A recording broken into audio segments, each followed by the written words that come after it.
Hello बच्चों, कैसे हैं आप लोग। तो एक बार मैं फिर हाजिर हूं देहरादून से हमारे सफर को आगे बढ़ाने के लिए। बच्चों, क्लास स्टार्ट होने से पहले एकदम मस्त होके बैठना, बिल्कुल चौड़े होके बैठना, एकदम स्ट्रेस फ्री होके बैठना, क्योंकि एक बार फिर तुम्हारे भाई की क्लास है। तो बच्चों, क्लास स्टार्ट करने से पहले सभी को गुड आफ्टरनून। और 5 मिनट में आपसे बात करना चाहूंगा, फिर मैं आपको बताऊंगा कि मैं आपसे बात क्यों कर रहा हूं। ध्यान से देखिएगा बच्चों। पहले मैं आपको बताता हूं कि मैं आपके लिए क्या क्या कर रहा हूं, फिर मैं एक दो स्टूडेंट की डिमांड बताऊंगा, उनकी डिमांड क्या है। ठीक, आप देखिएगा। सबसे पहले आपको बेस्ट कंटेंट दिया जाता है। उस बेस्ट कंटेंट को तैयार करने के लिए मुझे 2 घंटे लगते हैं, पढ़ाई जिसको बोलते हैं। NCERT word to word explain किया जाता है क्लास के अंदर, मतलब इंग्लिश का हिंदी ट्रांसलेट नहीं करते हैं, बल्कि एनसीईआरटी को पढ़ाते हैं। एनसीईआरटी बूस्टर के क्वेश्चन डिजाइन करने के लिए एक लेक्चर में मेरे को 1.5 से 2 घंटा लगता है। जो रिवीजन लेक्चर मैं आपको देता हूं, भले ही उसकी ड्यूरेशन 5 से 6 मिनट है, बट सिस्टम को ऑन करने में, पूरा सेटअप ऑन करने में और सेटअप बंद करने में और रिकॉर्ड करने में 20 मिनट लग जाता है। एक लेक्चर के शॉर्ट हैंड रिटन नोट्स देने में 2 घंटा लगता है। डीपीपी के वीडियो सॉल्यूशन भी मैं आपको देता हूं, जिसके अंदर 5 से 7 मिनट का वीडियो सॉल्यूशन होता है, बट वही है सिस्टम को ऑन करने में, ऑफ करने में 20 मिनट लग जाते हैं।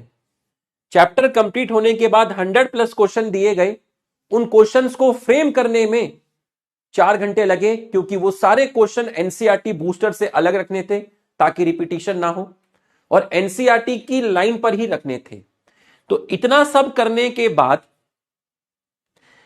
एक स्टूडेंट का मैसेज आता है, कहता है कि एनसीईआरटी बूस्टर को पीडीएफ फाइल में दे दीजिए। अब आप मेरे को बताइए, ये जितना एनसीईआरटी बूस्टर, क्या आपको क्या लगा ये एक दिन में बैठ के बना? नहीं, 11 दिन मतलब 11 लेक्चर। इन सारे क्वेश्चन को मैं बैठ जाऊं कंप्यूटर के सामने और वर्ड में टाइप करूं, या किस किस तरह की डिमांड आती है।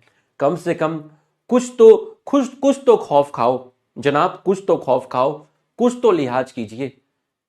इतनी सारी चीज आपके लिए कर रहे हैं, तो इनको ग्रहण करिए। Be a good listener.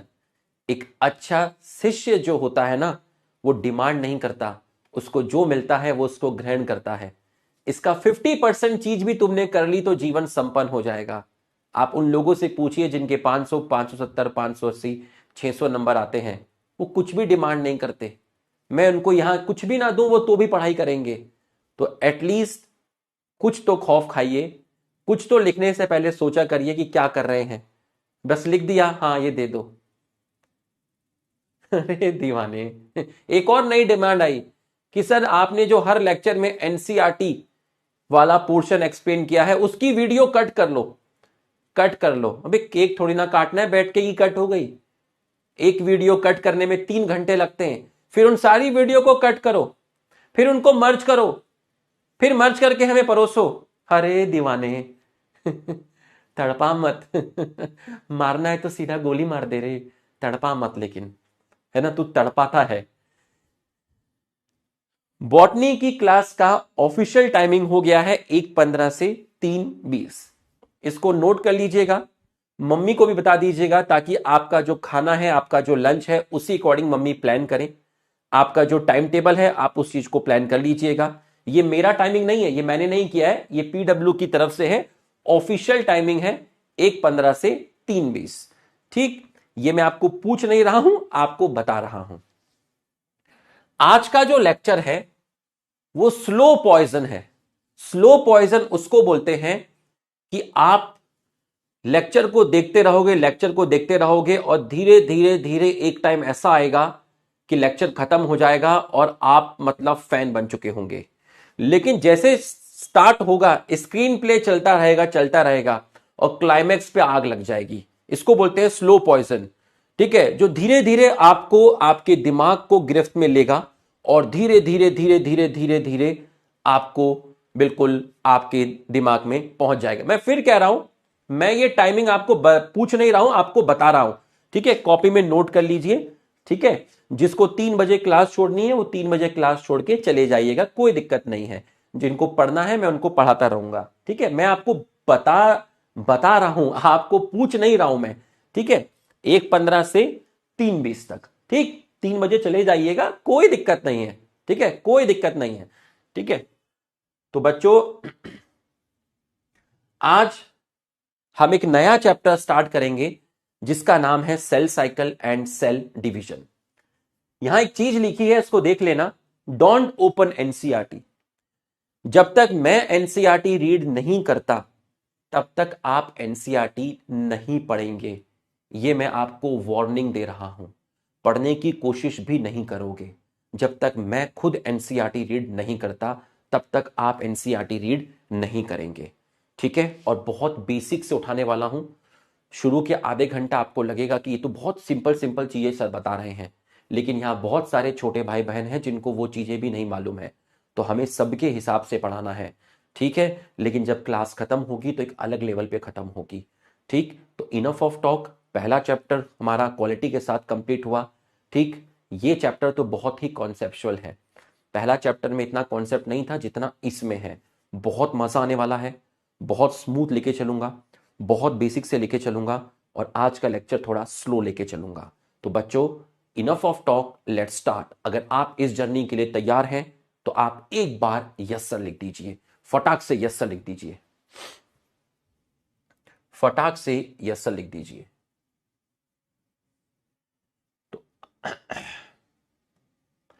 तो सबसे पहले आप क्या हेडिंग डालेंगे वो भी मैं आपको बता देता हूं, ठीक है। सबसे पहले आप क्या हेडिंग डालेंगे वो मैं आपको बता देता हूं। अब मैं फालतू कमेंट पढ़ूंगा नहीं, आपको मालूम है मैं नहीं पढ़ता हूं, ठीक है। मेरा काम है पढ़ाना, और जब मैं आपसे यस और नो जानना चाहूंगा सिर्फ तभी देखूंगा, ठीक है। बाकी जो करना करते रहिए, ठीक। चलिए, सबसे पहला आप जो हेडिंग डालेंगे वो डालेंगे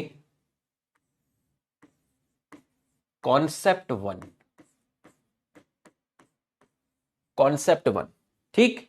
अभी एनसीईआरटी की हेडिंग डालने से पहले मैं कुछ आपके छोटे छोटे कॉन्सेप्ट क्लियर करूंगा, ठीक है। अभी मैं सेल साइकिल हेडिंग नहीं डाल रहा हूं, कुछ छोटे छोटे कॉन्सेप्ट। कॉन्सेप्ट 1, ठीक। यहां पर आप लिखेंगे डिप्लॉयड, और यहां आप लिखेंगे हैप्लॉयड। उसके बाद बीच में यहां पर आपकी एक लाइन आएगी, ठीक। और यहां पर आपकी लाइन आ गई है, और यहां पर आपकी एक लाइन आ गई है, ठीक। और एक लाइन आप यहां पर खींचेंगे ऐसे करके, ठीक है। डिप्लॉयड और हैप्लॉयड। तो मैं आपको पहले बताऊंगा डिप्लॉयड का मतलब क्या होता है और हैप्लॉयड का मतलब क्या होता है। बच्चों मेरे पास एक सेल है, ठीक है। ये रही मेरे पास आपकी एक सेल, और एक सेल में आपकी यहां बना लेता हूं, ठीक है। यहां है डिप्लॉयड, यहां है हैप्लॉयड। अब जरा आप क्रोमोसोम देखिएगा, अब आप क्रोमोसोम देखिएगा, एक पेयर,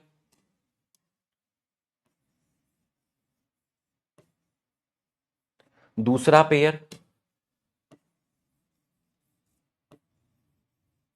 तीसरा पेयर, ठीक। और यहां पर देखिएगा और दोनों में डिफरेंस समझिएगा, 1 2 3, ठीक। अब सबसे पहले हम बनाएंगे डेफिनेशन, सबसे पहले हम बनाएंगे डेफिनेशन। अब आप देखिए, एक ही क्रोमोसोम की दो कॉपी है, एक ही क्रोमोसोम की दो कॉपी, एक ही क्रोमोसोम की दो कॉपी, एक ही क्रोमोसोम की दो कॉपी, यहां एक क्रोमोसोम की एक कॉपी है। तो डेफिनेशन में आप यहां लिखेंगे two set of each chromosome, two set of each chromosome, यहां लिखेंगे one set of each chromosome, one set of each chromosome, ठीक। अब मैंने जो आपको एग्जाम्पल दिया, मैंने आपको एग्जाम्पल किसका दिया, मैंने ह्यूमन के अंदर आपको एग्जाम्पल दिया है डिप्लॉयड और हैप्लॉयड का। ह्यूमन के अंदर मैंने आपको एग्जाम्पल दिया है डिप्लॉयड का और हैप्लॉयड का, ठीक है, ठीक है।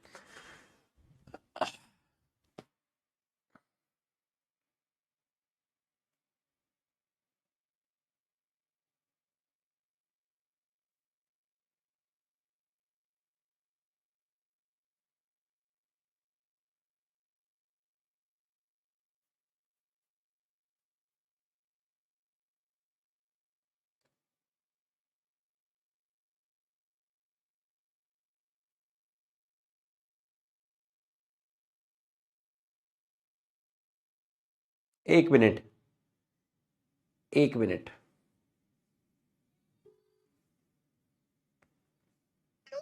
मैम एक स्टूडेंट है चैट में, लूसीफर नाम है इसका, सब्सक्रिप्शन कैंसिल करना है क्लास के बाद।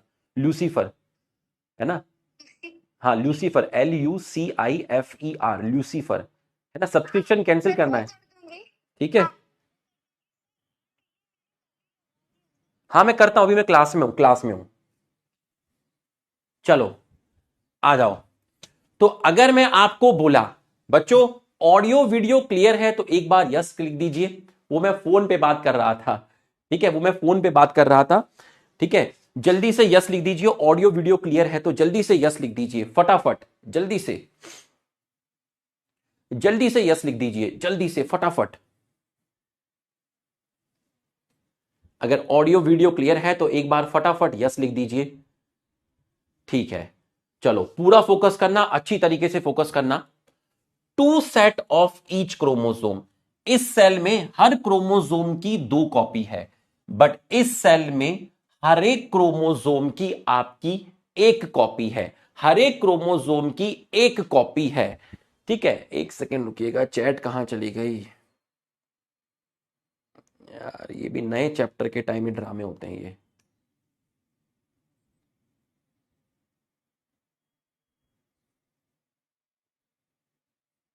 हेलो, चैट कहां चला गया सर? चैट देखिए ना एक बार।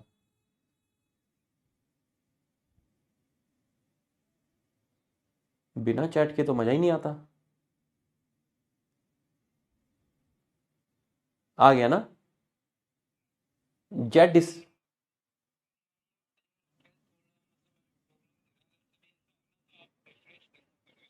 तो फिर ओल्ड प्लेयर में चला दो। कितना टाइम लगेगा?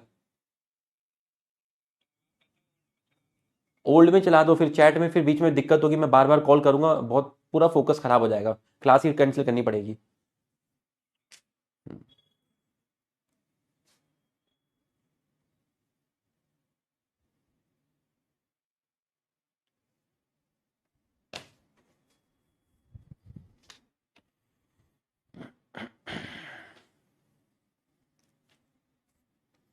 ठीक है, आ जाओ। Two set of each chromosome, यहां पर हमने बोला 1 सेट ऑफ ईच क्रोमोसोम।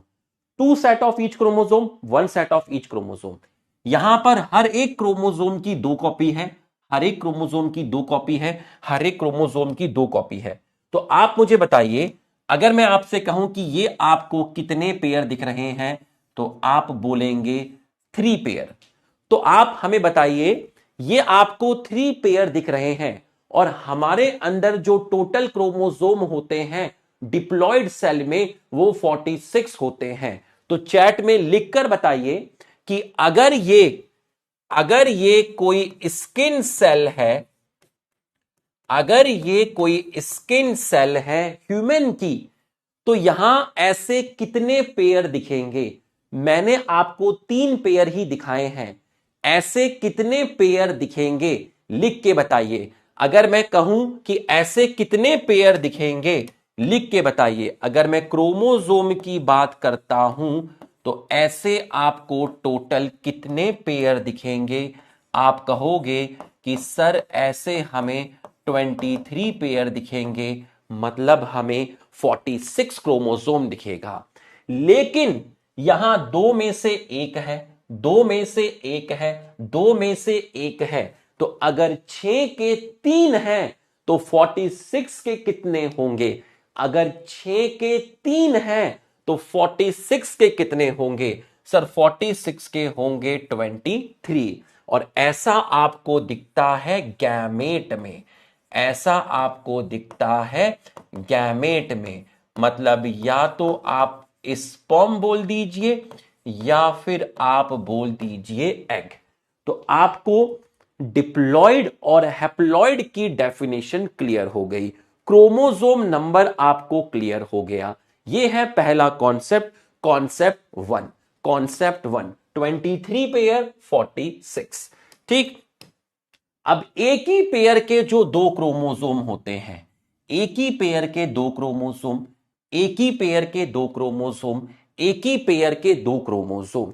तो अगर मैं आपको बोलता हूं, अगर मैं आपको बोलता हूं यहां पर क्रोमोसोम हेडिंग डालता हूं, क्रोमोसोम, तो chromosome of same pair, chromosome of same pair, chromosome of same pair, एक ही पेयर के क्रोमोसोम, एक ही पेयर के क्रोमोसोम, एक ही पेयर के क्रोमोसोम, एक ही पेयर के क्रोमोसोम, एक ही पेयर के क्रोमोसोम को आप बोलते हैं होमोलोगस क्रोमोसोम, आप बोलते हैं होमोलोगस क्रोमोसोम। अब एक क्रोमोसोम इस पेयर का उठाओ, एक क्रोमोसोम इस पेयर का उठाओ, अलग अलग पेयर के क्रोमोसोम, एक क्रोमोसोम यहां से उठाओ, एक क्रोमोसोम यहां से उठाओ, अलग अलग पेयर के क्रोमोसोम, अलग अलग पेयर के क्रोमोसोम आपके कहलाते हैं नॉन होमोलोगस क्रोमोसोम, आपके कहलाते हैं नॉन होमोलोगस क्रोमोसोम। तो बच्चों, एक ही क्रोमोसोम की अगर दो कॉपी है सेल में तो इसको बोलते हैं डिप्लॉइड। अगर एक क्रोमोसोम की एक ही कॉपी है तो इसको बोलते हैं हैप्लॉइड। तो मेरी स्किन की सेल, हाथ की सेल, नाक की सेल, कान की सेल, पांव की सेल, ये सब डिप्लॉइड होती हैं क्योंकि इनके अंदर टोटल 23 पेयर्स होते हैं, मतलब 46 क्रोमोसोम होते हैं, हर क्रोमोसोम की दो कॉपी होती है। बट स्पर्म में और एग में हर दो में से एक जाता है, इसका मतलब एक क्रोमोसोम की एक कॉपी है, हैप्लॉइड हो गया। एक ही पेयर के दो क्रोमोसोम को होमोलोगस बोलते हैं, अलग अलग पेयर के क्रोमोसोम को नॉन होमोलोगस बोलते हैं। बच्चों, एक छोटा सा कॉन्सेप्ट एक्सप्लेन किया, एकदम बेसिक से समझ में आया तो हमारे सम्मान में यस लिख दीजिए। बहुत बेसिक से उठाऊंगा, पहली क्लास है, पूरा फोकस करना, स्लो पॉइजन है, क्लाइमैक्स बहुत खतरनाक होगा। यहां तक आपको समझ में आया तो आप यस लिखिए। यहां तक आपको समझ में आया तो आप यस लिखिए। अब हेडिंग डालिए कॉन्सेप्ट 2। अब हेडिंग डालिए कॉन्सेप्ट 2। ठीक सर, कॉन्सेप्ट 2 में क्या बताने वाले हैं? कॉन्सेप्ट 2 में हम आपको सबसे पहले यहां एक लाइन खींचेंगे। ठीक है सर, यहां पर एक लाइन खींचेंगे। उसके बाद हम आपका यहां पर एक सेल बनाएंगे। ठीक है सर, और यहां पे भी एक सेल बनाएंगे। ठीक है सर, कॉन्सेप्ट 2 की क्या हेडिंग डाले? कॉन्सेप्ट 2 की हेडिंग डाल क्रोमोसोम, क्रोमोसोम। ठीक है सर, कॉन्सेप्ट 2 की हेडिंग हमने डाल दी क्रोमोसोम। ठीक है, अब बताइए सर क्या करेंगे? अब जरा ध्यान से देखिएगा, मैंने यहां पर ये और ये, ठीक, अब यहां पर देख, ये और ये, और यहां पर ये और ये। अब मैंने तेरे से पूछा कि क्रोमोसोम का नंबर कितना है पहली सेल में, तो तूने कहा कि सर क्रोमोसोम यहां पर एक है। मैंने पूछा यहां भी कितना है, तो तूने कहा सर यहां भी एक है। तो मैंने कहा डिफरेंस क्या है? डिफरेंस है क्रोमैटिड का, डिफरेंस है क्रोमैटिड का। मैंने कहा यहां कितनी क्रोमैटिड है? 1। यहां कितनी क्रोमैटिड है? 2। तो यहां पर तेरी अगर मैं पूछूं कितनी क्रोमैटिड है, 1 है। और अगर मैं यहां पे पूछूं कि तेरी कितनी क्रोमैटिड है, तो तू बोलेगा 2 क्रोमैटिड है। ये भी एक क्रोमोसोम है, ये भी एक क्रोमोसोम है। यहां क्रोमोसोम में एक क्रोमैटिड, यहां क्रोमोसोम में 2 क्रोमैटिड। तो जो ये होती है दोनों की दोनों, एक येलो वाली और एक ग्रीन वाली, एक ही क्रोमोसोम की दो क्रोमैटिड को बोलते हैं सिस्टर क्रोमैटिड। अब मैंने पूछा कि डीएनए का अमाउंट कहां पर ज्यादा है, तो आप देखकर बता सकते हो कि सर यहां डीएनए का अमाउंट कम है क्योंकि यहां एक ही क्रोमैटिड है, और यहां पर डीएनए का अमाउंट ज्यादा है क्योंकि यहां दो क्रोमैटिड है। ये रहा आपका कॉन्सेप्ट टू। कॉन्सेप्ट वन हो गया, कॉन्सेप्ट टू हो गया। यहां तक समझ में आया तो आप यस लिखिए। ये मैंने प्रीवियस चैप्टर में भी बताया था, बट ऐसा कोई स्टूडेंट जो पहली बार इसी क्लास से स्टार्ट कर रहा हो, इसलिए मैंने ये चीज बता दी। ठीक है, कॉन्सेप्ट वन और कॉन्सेप्ट टू आपको समझ में आया तो आप एक बार हमारे सम्मान में यस लिख दीजिए। देखना एकदम से पिक्चर चेंज हो जाएगी, एकदम से लेवल हल्का सा उठेगा, फिर और उठेगा, फिर और उठेगा, और क्लाइमैक्स में खेल हो जाएगा। देखते जाना, ठीक है, एकदम बेसिक से उठाऊंगा। तो ये भी एक ही क्रोमोसोम है, ये आधा क्रोमोसोम नहीं है, ये आधा वादा कुछ नहीं होता। ये भी एक क्रोमोसोम है, ये भी एक क्रोमोसोम है। डीएनए का अमाउंट यहां कम है, यहां डीएनए का अमाउंट ज्यादा है। ठीक, आ जाओ कॉन्सेप्ट थर्ड। कॉन्सेप्ट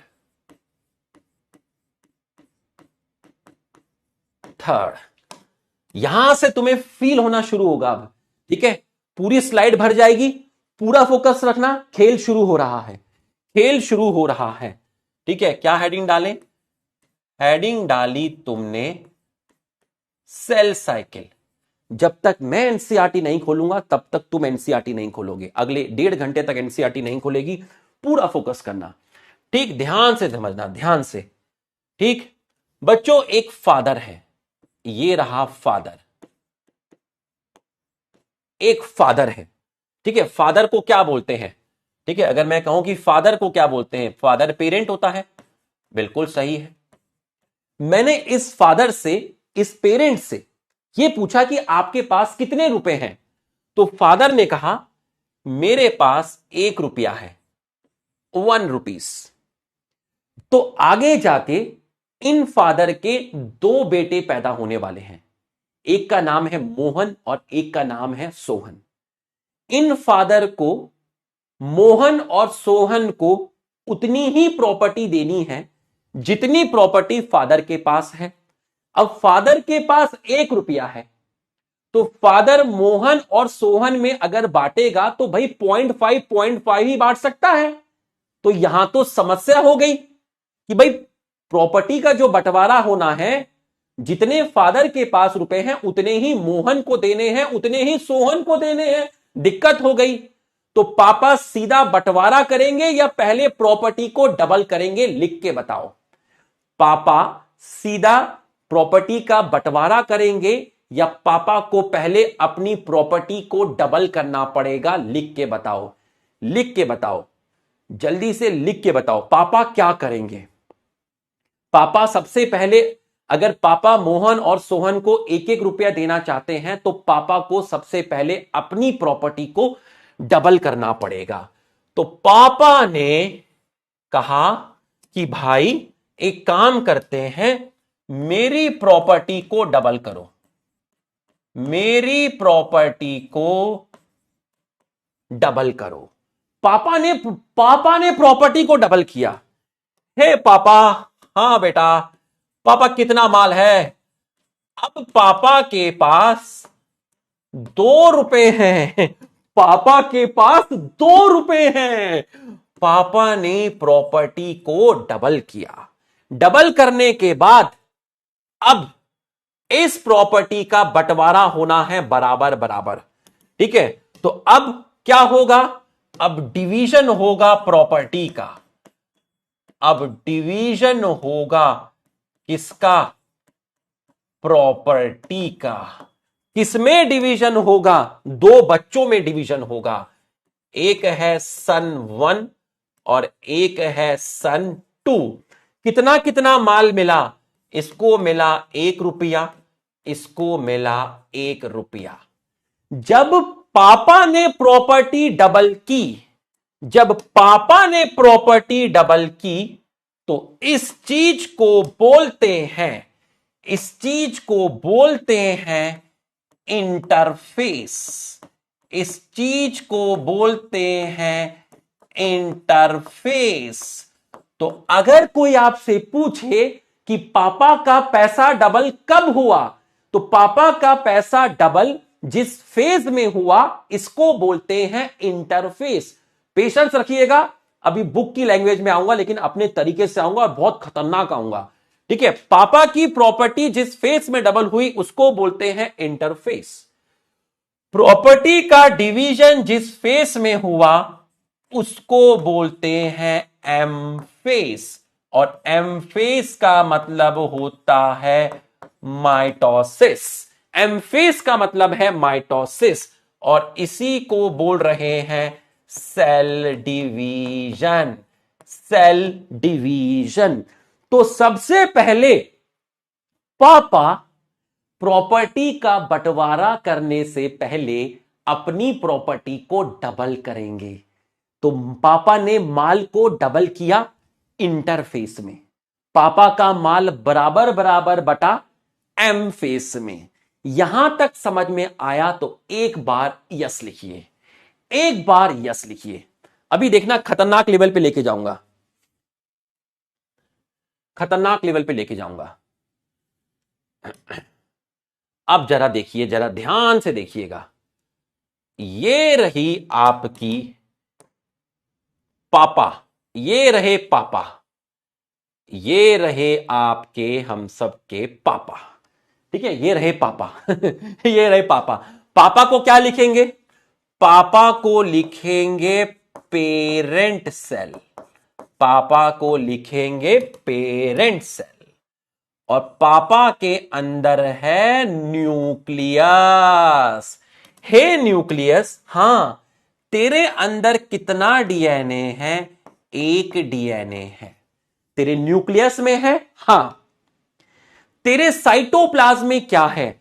मेरे साइटोप्लाज्म में सेल ऑर्गेनेल है। कितना सेल ऑर्गेनेल है? मान लो मेरे पास आपके 10 क्या हैं? सेल ऑर्गेनेल है। तो इस सेल में टोटल ऑर्गेनेल को मैंने एक नंबर से रिप्रेजेंट किया जिसको मैंने बोला 10। हे पापा, हां।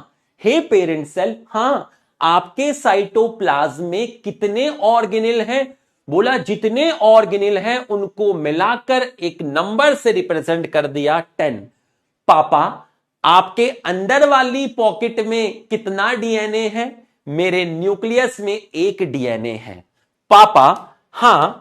पापा सीधा डिवाइड करोगे या प्रॉपर्टी डबल करेंगे? पापा ने कहा कि प्रॉपर्टी डबल करेंगे। पापा प्रॉपर्टी डबल करेंगे। तो पापा इंटरफेस करेंगे, बिल्कुल। और जब पापा इंटरफेस करेंगे तो दुनिया देखेगी। तो पापा ने इंटरफेस किया। इंटरफेस करने के बाद पापा की प्रॉपर्टी हो गई डबल। एक डीएनए से हो गया 2 डीएनए। सेल ऑर्गेनेल का नंबर हो गया 20। तो इंटरफेस में जो कंटेंट होता है किसका? सेल का, उसमें आ गया आपका डीएनए आ गया मेनली, और आपका आ गया सेल ऑर्गेनेल। कंटेंट क्या हुआ? कंटेंट डबल हुआ। कंटेंट डबल हुआ। कंटेंट डबल हुआ। कंटेंट डबल हुआ। और अब पापा क्या करेंगे? अब पापा क्या करेंगे? अब पापा डिवाइड करेंगे। तो जब पापा डिवाइड करेंगे, जब पापा डिवाइड करेंगे, जब पापा डिवाइड करेंगे तो शायद डिवाइड करने के बाद ये बनेगा। तो पापा ने प्रॉपर्टी का डिवीजन किया, मतलब यहां हुआ आपका एम फेस। एम फेस मतलब माइटोसिस, मतलब सेल डिवीजन। और आपकी बनी है दो डॉटर सेल, जिनको मैं सन बोल रहा था उनको मैं डॉटर सेल बोल रहा हूं। तो डॉटर सेल और पेरेंट सेल, डॉटर सेल और पेरेंट सेल, ऐसा लगा जैसे सेम सेम, ऐसा लगा जैसे सेम सेम। जितना डीएनए यहां है उतना ही डीएनए यहां है, जितना ऑर्गेनेल यहां है उतना ही ऑर्गेनेल यहां है। तो माइटोसिस करने के बाद दो डॉटर सेल के अंदर जितना जितना डीएनए, जितना सेल ऑर्गेनेल है उतना ही पेरेंट सेल में था। माइटोसिस करने के बाद पेरेंट सेल में जितना डीएनए था, जितना उनके अंदर सेल ऑर्गेनेल था, उतना ही माइटोसिस कंप्लीट होने के बाद है। तो कोई भी सेल डिवाइड करने से पहले, कोई भी सेल डिवाइड करने से पहले, कोई भी सेल डिवाइड करने से पहले, कोई भी सेल डिवाइड करने से पहले, कोई भी सेल डिवाइड करने से पहले अपनी प्रॉपर्टी को, अपने कंटेंट को, अपनी प्रॉपर्टी को, अपने कंटेंट को डबल करती है, डबल करती है, डबल करती है। और कंटेंट को, प्रॉपर्टी को डबल करने को इसे कहते हैं इंटरफेस, इसे कहते हैं इंटरफेस, इसे कहते हैं interface. This is the teaser. समझ में आया तो यस बोलो, समझ में आया तो यस।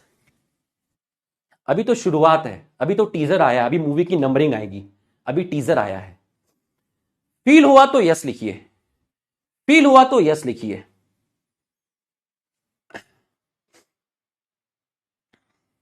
अंदर तक फील हुआ तो यस लिखिए।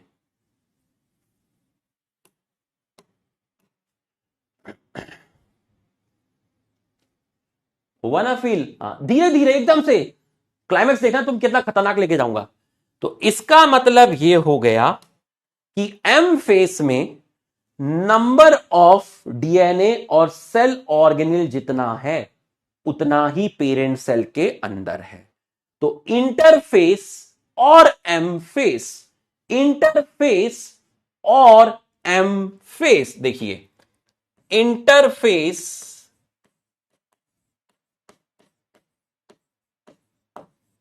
Plus M phase, interface plus M phase is equal to cell cycle. Interface plus M phase is equal to cell cycle. एक सेल साइकिल में एक इंटरफेस होता है और एक एम फेस होता है माइटोसिस। एक सेल साइकिल में एक इंटरफेस होता है और एक एम फेस होता है। अब आप मुझे बताइए, इंटरफेस डिवाइडिंग फेज है या नॉन डिवाइडिंग है? सर इंटरफेस में सेल डिवाइड नहीं करती, नॉन डिवाइडिंग फेस है, नॉन डिवाइडिंग फेस है। लेकिन एम आपका डिवाइडिंग फेस है। एक सेल अपनी जिंदगी का 95% से ज्यादा टाइम इंटरफेस में निकालती है।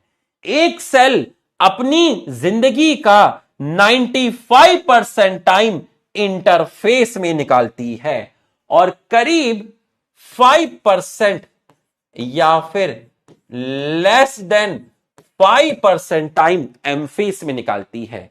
इसका मतलब इंटरफेस के अंदर सेल, इंटरफेस जो होता है वो लॉन्ग होता है और ये आपका शॉर्ट होता है।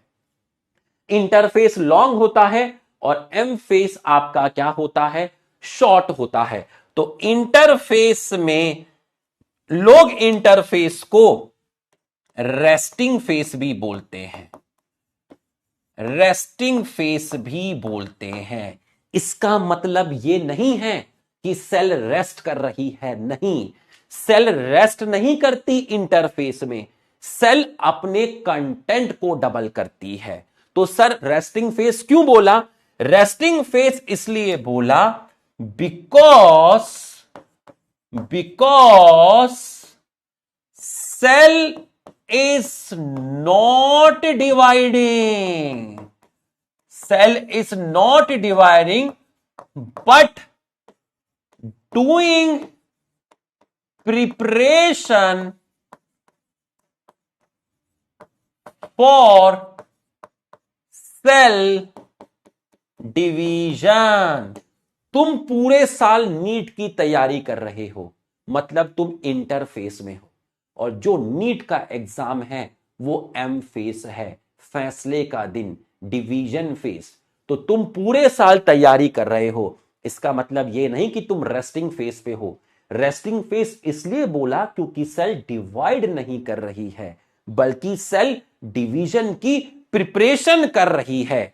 तो लोग इंटरफेस को एक्टिव फेस भी बोलते हैं।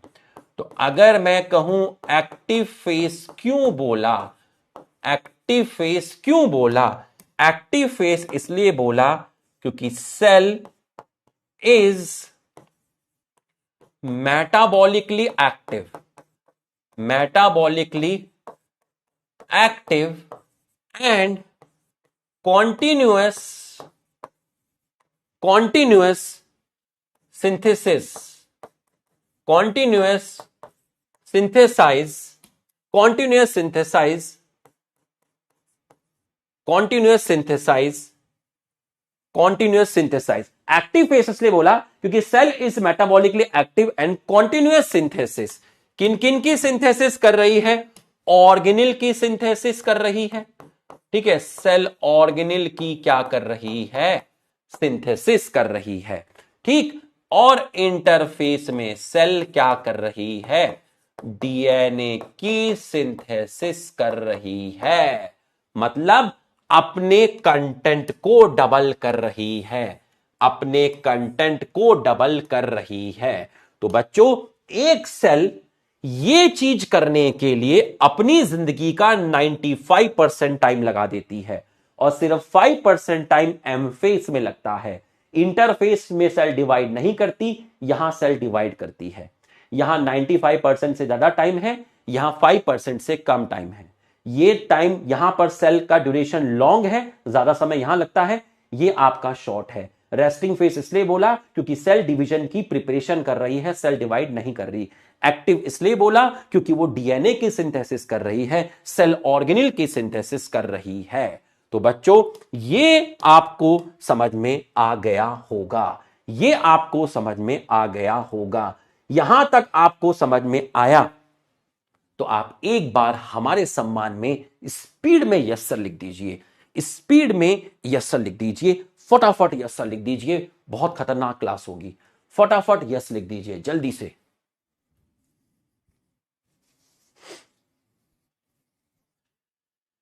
फटाफट यस लिख दीजिए। ठीक है, ये आपको समझ में आया। अब आप वापस जाइएगा। एक सेल साइकिल में एक इंटरफेस होता है और एक एम फेस होता है, वापस जाइएगा, ठीक। यहां पर 2 डीएनए से एक डीएनए हुआ, इसका मतलब मैंने न्यूक्लियस के मटेरियल को इक्वली डिस्ट्रीब्यूट किया 2 डॉटर न्यूक्लियस में। मैंने न्यूक्लियस के मटेरियल को इक्वली डिस्ट्रीब्यूट किया 2 डॉटर न्यूक्लियस में।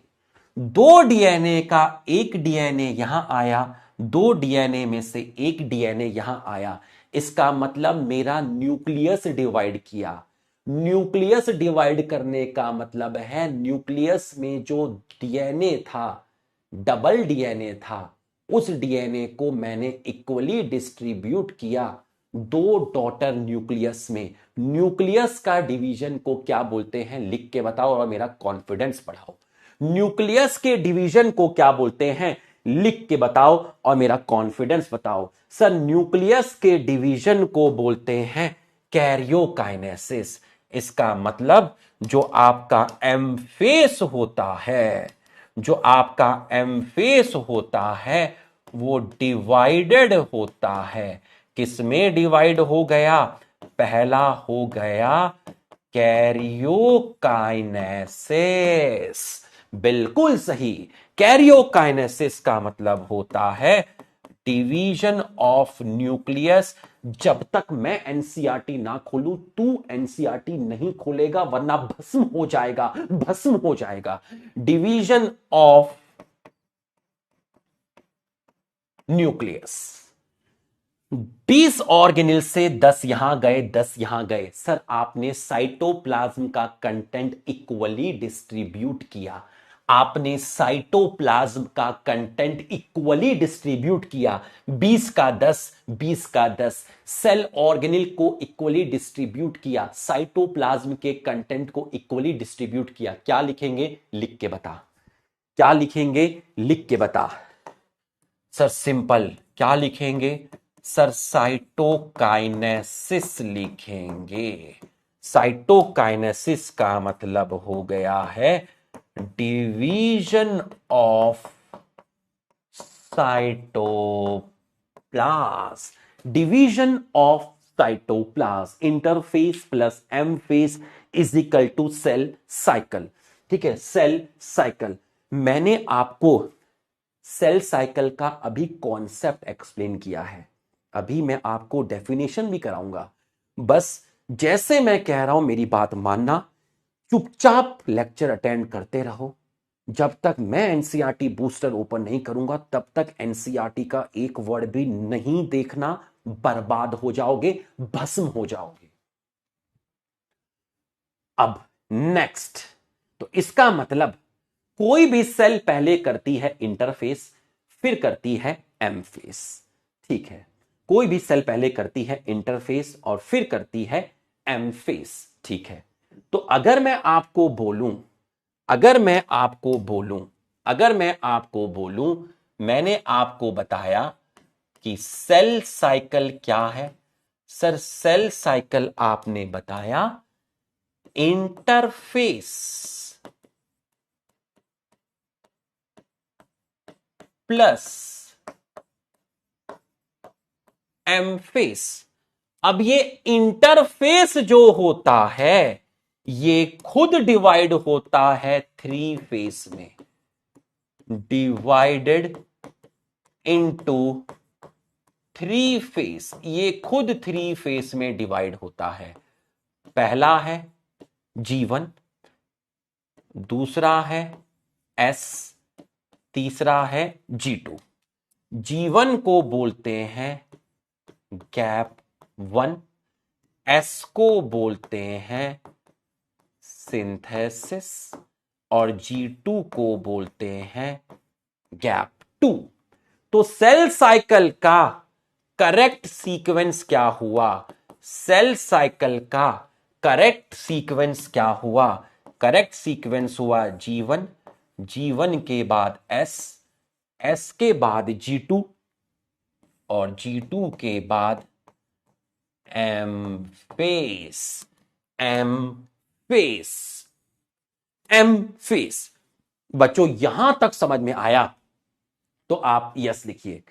देखिए पहले कितना बेसिक बताया गया आपको, एकदम हल्का सा बताया गया, फिर थोड़ा सा बेटर फील कराया, फिर हल्का सा और बेटर फील कराया। यहां तुम्हें मजा आया, ठीक है, यहां तुम्हें और बेटर लगा, ठीक है। तो अब इसको बोलते हैं स्लो पॉइजन, मतलब एक ऐसी चीज जो एकदम से रफ्तार नहीं पकड़ती बट धीरे धीरे धीरे धीरे धीरे रफ्तार पकड़ती है, और जब क्लास खत्म होती है तो हम फैन बन चुके होते हैं।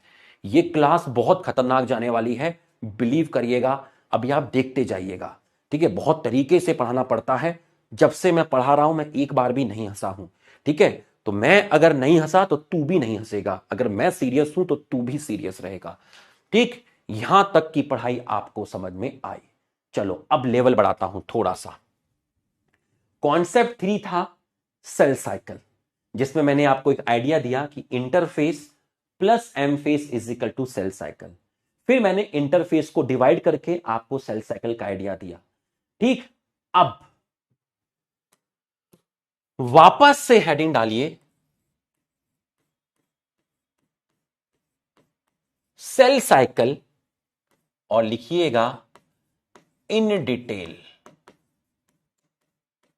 इन डिटेल, ठीक है। सेल साइकिल ब्रैकेट में लिखिएगा इन डिटेल। यहां पर सेल साइकिल का आप ब्रैकेट में लिखिएगा ब्रीफ, हल्के लेवल पे बताया गया। अब आप जानेंगे, डिटेल में जानेंगे।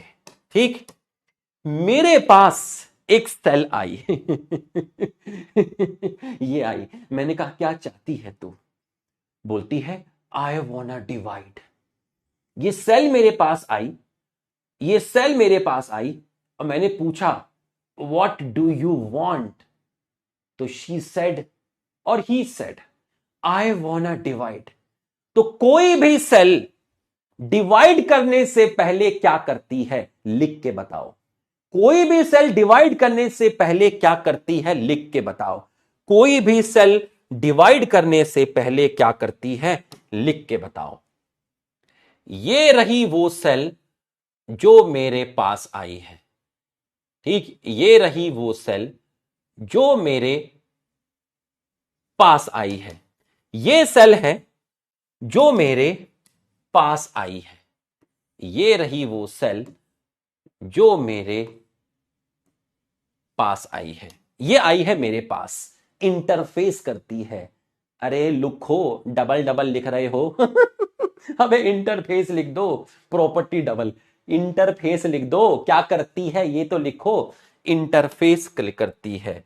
तो ये मेरे पास एक पेरेंट सेल आई है जो कैसी है, डिप्लॉयड है। एक पेरेंट सेल मेरे पास आई है जो कैसी है, डिप्लॉयड है। अब आप देखिएगा और बताइएगा कि सर ने इसमें कितने क्रोमोसोम बनाए हैं। सर ने इसमें कितने क्रोमोसोम बनाए हैं। पहली चीज मैंने आपसे पूछा कि इसके अंदर नंबर ऑफ क्रोमोसोम सर ने कितने दिखाए, तो आप कहोगे नंबर ऑफ क्रोमोसोम 4 दिखाए। उसके बाद आप मेरे को बताइएगा कि सर ने नंबर ऑफ क्रोमैटिड एक क्रोमोसोम में कितने दिखाए हैं। एक क्रोमोसोम में नंबर ऑफ क्रोमैटिड कितने दिखाए, एक दिखाया।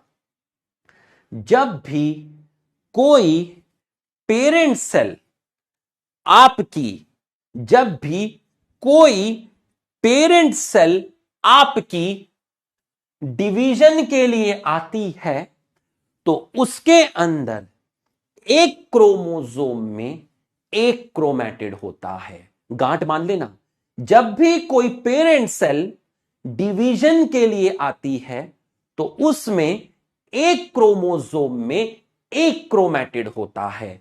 फिर से बोलता हूं, जब भी कोई पेरेंट सेल डिवीजन के लिए आती है तो उसमें एक क्रोमोसोम में एक क्रोमैटिड होता है।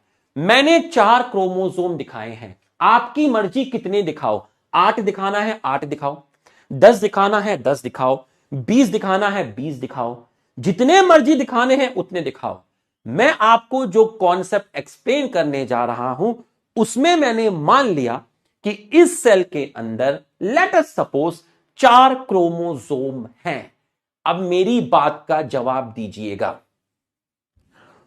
Total DNA content in diploid cell, total DNA content in diploid cell. अगर कोई आपसे पूछे कि एक डिप्लॉयड सेल में टोटल डीएनए कंटेंट को किससे रिप्रेजेंट करते हैं तो आप बोलेंगे 2C। अब समझिएगा, मेरे पास एक सेल है जो डिप्लॉयड है, उसके अंदर 10 क्रोमोसोम है, तो उस 10 क्रोमोसोम के डीएनए को रिप्रेजेंट करेंगे 2C से। सर 15 होते तब भी 2C, 20 होते क्रोमोसोम तब भी 2C, सर 6 क्रोमोसोम होते तब भी 2C, सर 4 क्रोमोसोम होते तब भी 2C, सर 46 क्रोमोसोम होते तब भी 2C, सर 100 क्रोमोसोम होते तब भी 2C। क्रोमोसोम की काउंटिंग से फर्क नहीं पड़ रहा है, क्रोमोसोम की काउंटिंग से फर्क नहीं पड़ रहा है। एक डिप्लॉयड सेल में जितने क्रोमोसोम हैं उन सभी क्रोमोसोम के टोटल डीएनए को बोलते हैं 2C। टोटल डीएनए को बोलते हैं 2C। फिर से सुनिएगा सर, एक सेल डिप्लॉयड है और उसमें 10 क्रोमोसोम है, तो आप टोटल डीएनए कंटेंट को क्या बोलेंगे? 2C। सर 15 क्रोमोसोम होते फिर तब भी 2C, सर 20 होते तब भी 2C, सर 26 होते तब भी 2C, सर 50 होते तब भी 2C, सर 100 होते 2C। अच्छा, क्रोमोसोम के नंबर पे आप डिफाइन नहीं कर रहे हो 2C? ना ना ना ना ना ना ना, एक डिप्लॉयड सेल में टोटल डीएनए को रिप्रेजेंट करते हैं 2C से। ये लाइन अगर आत्मा में फील हुई तो यस लिख, आत्मा में फील हुई तो यस लिख, आत्मा में फील हुई तो यस लिख। अब ये पेरेंट सेल सबसे पहले कहां जाएगी? इंटरफेस में जाएगी। और इंटरफेस में सबसे पहले कहां जाएगी? लिख के बताओ। इंटरफेस की शुरुआत कहां से होती है? लिख के बताओ। इंटरफेस की शुरुआत कहां से होती है? लिख के बताओ। सर ये सेल सबसे पहले जाएगी आपका, ये सेल सबसे पहले आपका जाएगी कहां पर? कहां जाएगी? लिख के बताओ। ये पेरेंट सेल है, ये सेल सबसे पहले आपकी जाएगी कहां पर? ये सेल सबसे पहले आपकी जाएगी जीवन के अंदर। कहां जाएगी? जीवन के अंदर। और जीवन के अंदर यहां साइटोप्लाज्म में, जीवन के अंदर साइटोप्लाज्म में मैक्सिमम सेल ऑर्गेनेल की सिंथेसिस हो जाएगी। मैक्सिमम सेल ऑर्गेनेल की सिंथेसिस हो जाएगी। तो जीवन के अंदर मैक्सिमम सेल ऑर्गेनेल की सिंथेसिस हो जाएगी। सारे सेल ऑर्गेनेल का नंबर डबल जीवन में नहीं होता। सारे सेल ऑर्गेनेल का नंबर डबल जीवन में नहीं होता, बट मैक्सिमम सेल ऑर्गेनेल की सिंथेसिस जीवन में हो जाएगी। मैक्सिमम सेल ऑर्गेनेल की सिंथेसिस जीवन में हो गई। मैक्सिमम सेल ऑर्गेनेल की सिंथेसिस जीवन में आपकी हो गई है। Maximum cell organelle synthesis G one में हो गई है। और इसी को आप बोलते हैं सेल ग्रोथ। इसी को आप बोलते हैं सेल ग्रोथ। इसी को आप बोलते हैं सेल ग्रोथ। बताइए नंबर ऑफ क्रोमोसोम कितने हैं? नंबर ऑफ क्रोमोसोम कितने हैं? 4। नंबर ऑफ क्रोमैटिड, एक क्रोमोसोम में 1। डीएनए के कंटेंट कितना है? 2C है। तो आप देख लीजिए डीएनए का जो कंटेंट है वो आपका 2C है। डीएनए का जो कंटेंट है वो आपका 2C है। तो बच्चों सेल ऑर्गेनेल की सिंथेसिस हुई, मैक्सिमम सेल ऑर्गेनेल की सिंथेसिस हुई। मैक्सिमम सेल ऑर्गेनेल की सिंथेसिस साइटोप्लाज्म में हुई। इसी को मैंने बोला सेल ग्रोथ। इसी को मैंने बोला cell growth. Maximum cell organelle की सिंथेसिस हुई, सेल ऑर्गेनेल की सिंथेसिस साइटोप्लाज्म में हुई। इसी को मैंने बोला सेल ग्रोथ। यहां तक समझ में आया तो यस लिखिए। इसके बाद कहां जाएगी? इसके बाद अगर मैं आपसे पूछूं कि ये सेल आपकी कहां जाएगी, तो बच्चों इसके बाद ये सेल जो आपकी जाएगी, इसके बाद ये सेल आपकी जो जाएगी, ध्यान से देखिएगा, इसके बाद बताइए ये सेल आपकी कहां जाएगी? इसके बाद ये सेल आपकी कहां जाएगी? इसके बाद ये सेल आपकी जाएगी एस फेस में। कहां जाएगी? एस फेस में। ध्यान से देखिएगा एस फेस में क्या हुआ। ध्यान से देखिएगा एस फेस में क्या हुआ। एस फेस में क्या हुआ? एस फेस में डीएनए रेप्लिकेशन हो गया। एस फेस के अंदर डीएनए रेप्लिकेशन हो गया। तो अगर एस फेस में डीएनए रेप्लिकेशन हो गया, अगर एस फेस में डीएनए रेप्लिकेशन हो गया है, एस फेस में डीएनए रेप्लिकेशन हो गया है, एस फेस में डीएनए रेप्लिकेशन हो गया है, तो आप बताओ मुझे, ये देखिए एस फेस में आपका डीएनए रेप्लिकेशन हो गया, एस फेस में आपका डीएनए रेप्लिकेशन हो गया है, एस फेस में आपका डीएनए रेप्लिकेशन हो गया है। तो एस फेस में आपका क्या हुआ? सबसे पहले न्यूक्लियस में डीएनए की सिंथेसिस हुई, डीएनए का अमाउंट डबल हो गया और साइटोप्लाज्म में सेंट्रियोल का नंबर डबल हो गया। सेंट्रियोल डुप्लीकेशन, सेंट्रियोल का डुप्लीकेशन कहां हुआ? साइटोप्लाज्म में हुआ। इसको भी बोलेंगे सेल ग्रोथ, इसको भी बोलेंगे सेल ग्रोथ। अब आप मेरे को बताओ, नमक का कर्ज अदा करना है, नमक का कर्ज अदा करना है, कितने क्रोमोसोम हैं? अभी भी सर 4 ही हैं। एक क्रोमोसोम में कितने क्रोमैटिड हैं? 2 हैं। डीएनए का कंटेंट कितना हुआ? अगर इतना डीएनए 2C है तो इतना डीएनए क्या होगा? लिख के बता। अगर इतना डीएनए 2C है तो यहां डीएनए सिंथेसिस हुआ, डीएनए का अमाउंट डबल हुआ। अगर यहां 2C है तो यहां कितना होगा? नमक का कर्ज अदा कर, नमक का कर्ज अदा कर। बहुत बढ़िया, शाबाश, बहुत बढ़िया, यही मेरे को सुनना था। बहुत बढ़िया, अरे दिल जीत लिया रे, जीतते। बहुत बढ़िया, बहुत बढ़िया। क्रोमोसोम के नंबर में चेंज नहीं आया, क्रोमोसोम के नंबर में चेंज नहीं आया। यहां भी 4 क्रोमोसोम, यहां भी 4 क्रोमोसोम, यहां एक क्रोमोसोम में एक क्रोमैटिड, यहां एक क्रोमोसोम में 2 क्रोमैटिड। अरे दीवाने, बहुत बढ़िया। इसके बाद आपका, इसके बाद आपका आया G2, इसके बाद आपका आया G2 और G2 के अंदर, G2 के अंदर, G2 के अंदर अगर मैं आपसे बोलूं, अबे यार, G2 के अंदर, G2 के अंदर क्या हुआ? अगर मैं आपसे बोलूं G2 के अंदर आपका क्या हुआ? G2 के अंदर आपका, G2 के अंदर आपका कुछ ऑर्गेनिल की सिंथेसिस हुई, फ्यू ऑर्गेनिल, कुछ ऑर्गेनिल की सिंथेसिस आपकी G2 में हुई। इसका मतलब सेल ग्रोथ G2 में भी हुई। फ्यू ऑर्गेनिल की सिंथेसिस आपकी G2 में हुई।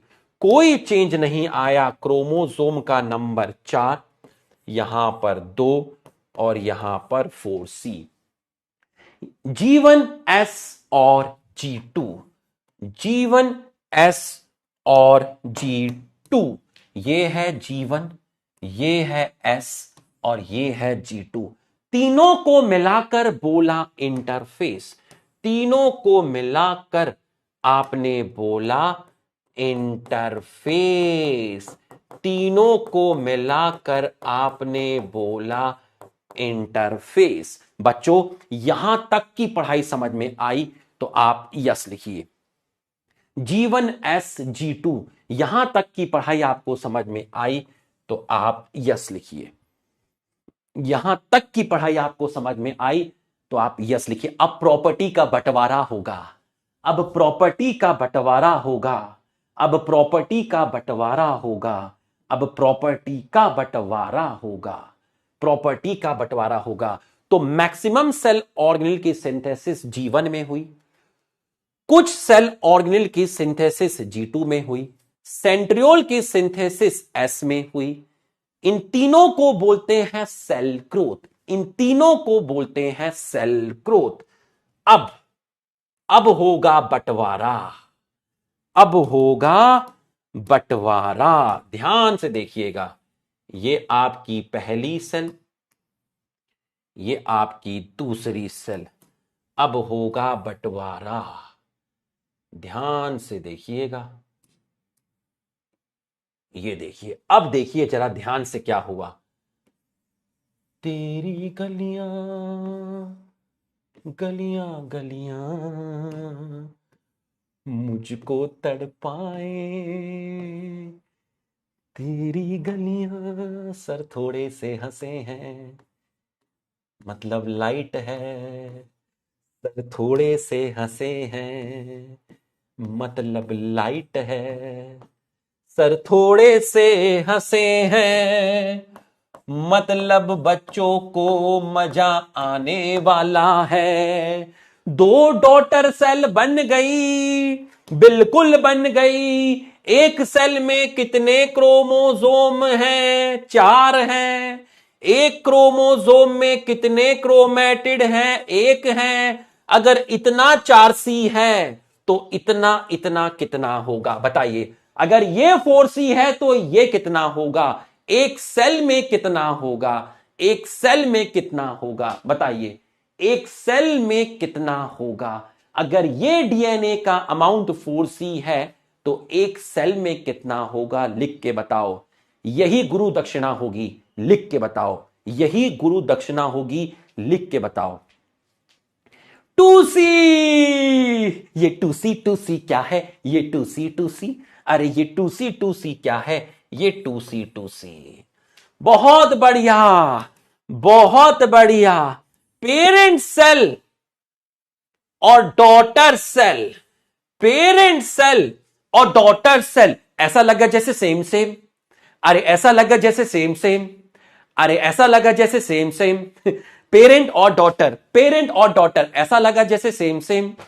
पेरेंट और डॉटर, ऐसा लगा जैसे सेम सेम। फील हुआ तो यस लिख, फील हुआ तो यस लिख। इसका मतलब माइटोसिस में नंबर ऑफ क्रोमोसोम सेम, इसको बोलते हैं स्लो पॉइजन। धीरे धीरे अपनी गिरफ्त में ले लेता है, धीरे धीरे, तुम्हें पता भी नहीं चलेगा और तुम नशेड़े बन चुके होंगे, पढ़ाई के नशेड़े। ठीक है, number of chromosome same in parent and daughter cell, तुम्हें पता नहीं चलेगा और तुम नशेड़ बन चुके होंगे। तो जब पेरेंट और डॉटर में नंबर ऑफ क्रोमोसोम सेम रहते हैं तो ऐसे डिवीजन को बोलते हैं इक्वेशनल डिवीजन। Equational division. तो हे माइटोसिस, तुम कैसा डिवीजन हो? तुम इक्वेशनल डिवीजन हो। 1 से 2 घंटा सिर्फ ये प्लान करने में चला कि इसको कैसे डिलीवर करना है, कैसे किस तरीके से डिलीवर करना है, यहां पर कैसे लाना है। क्या बच्चे को डायरेक्ट यहां लाना है? नहीं, बच्चे को डायरेक्ट नहीं लाना। क्या यहां से लाना है? नहीं, यहां से भी नहीं लाना। पहले उसको एक सिंपल फादर की प्रॉपर्टी से समझाना, प्रॉपर्टी से समझाने के बाद हल्का सा खोलना, ज्यादा मत खोलना, हल्का सा खोलना। जब हल्का सा खोल देगा तो इंटरफेस और एमफेस थोड़ा सा खोलना। थोड़ा सा खोलने के बाद जब वो थोड़ा सा कंपैटिबल हो जाएगा फिर पूरा मत खोलना, फिर थोड़ा और खोलना, धीरे धीरे करके खोलना, एकदम से धागा मत खोलना। तो interphase plus M phase is equal to cell cycle. Interface plus M phase is equal to cell cycle. और ये होने के बाद अब आपको मालूम है एमफेस में कैरियोकाइनेसिस होता है और साइटोकाइनेसिस होता है। ये होने के बाद बच्चों से 10-15 सवाल पूछ डालना, ठीक है, और चेक करना उन सवालों के जवाब वो कैसे देते हैं। पहला सवाल, ठीक है, पहला सवाल सेल ग्रोथ। ठीक है, पहला सवाल, सेल ग्रोथ कहां हुई? G1 में हुई, S में हुई, G2 में हुई या ऑल? बच्चे इसका आंसर लगाएंगे। बताइए, पहला सवाल तो ये रहा। ठीक है, दूसरा सवाल, सेल डिवीजन कहां हुआ? सेल डिवीजन कहां हुआ? ठीक है, सेल डिवीजन कहां हुआ? 3 ऑप्शन यही देना और चौथा ऑप्शन देना एम फेस। आप सब इसका जवाब देते जाइए। अब जो मैंने आपको पढ़ाया उसके बेसिस पे 15 सवाल मैं लेकर आया हूं। 15 सवाल, ये रहे 15 सवाल। आप सवाल का जवाब देते जाइए, आंसर की रफ्तार धीरे नहीं होनी चाहिए, फिर मैं एक साथ आंसर बताऊंगा। तीसरा सवाल, तीसरा सवाल, maximum cell growth. Maximum cell growth मतलब सेल ऑर्गेनेल की सिंथेसिस। सबसे ज्यादा सेल ऑर्गेनेल की सिंथेसिस आपकी कहां हुई? मैक्सिमम ग्रोथ कहां हुई? यह रहा आपका तीसरा सवाल। ठीक, चौथा सवाल, डीएनए रेप्लिकेशन और सेंट्रियोल डुप्लीकेशन कहां हुआ? डीएनए रेप्लिकेशन और सेंट्रियोल डुप्लीकेशन कहां हुआ?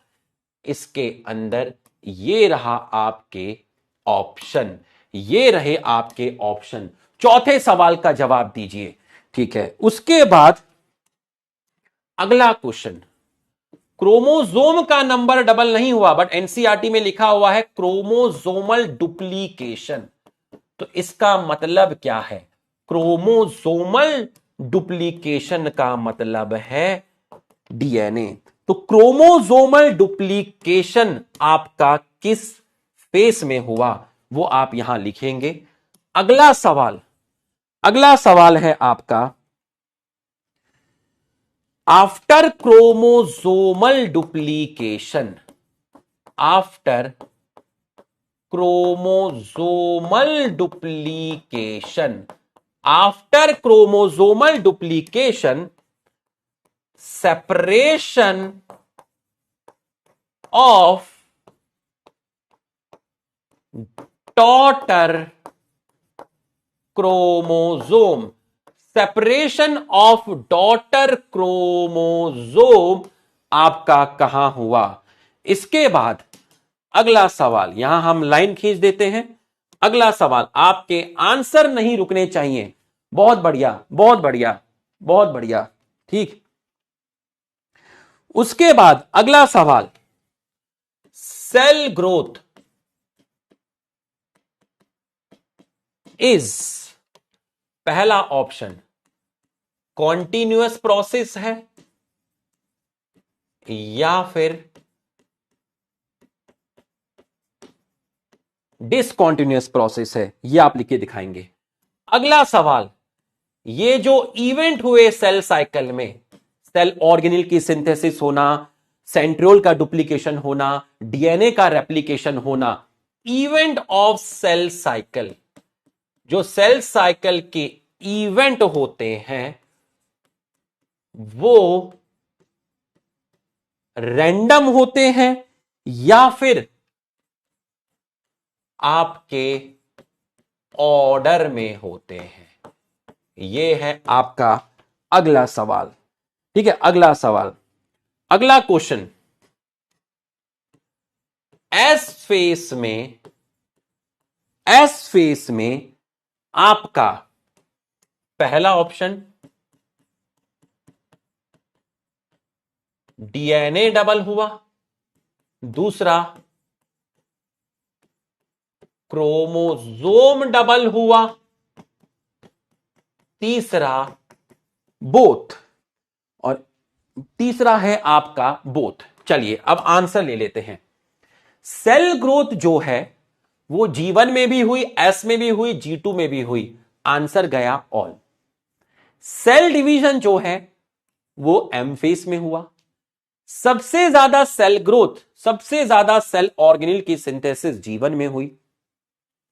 डीएनए का रेप्लिकेशन न्यूक्लियस में होता है और सेंट्रियोल का डुप्लीकेशन साइटोप्लाज्म में होता है। यह हुआ एस में।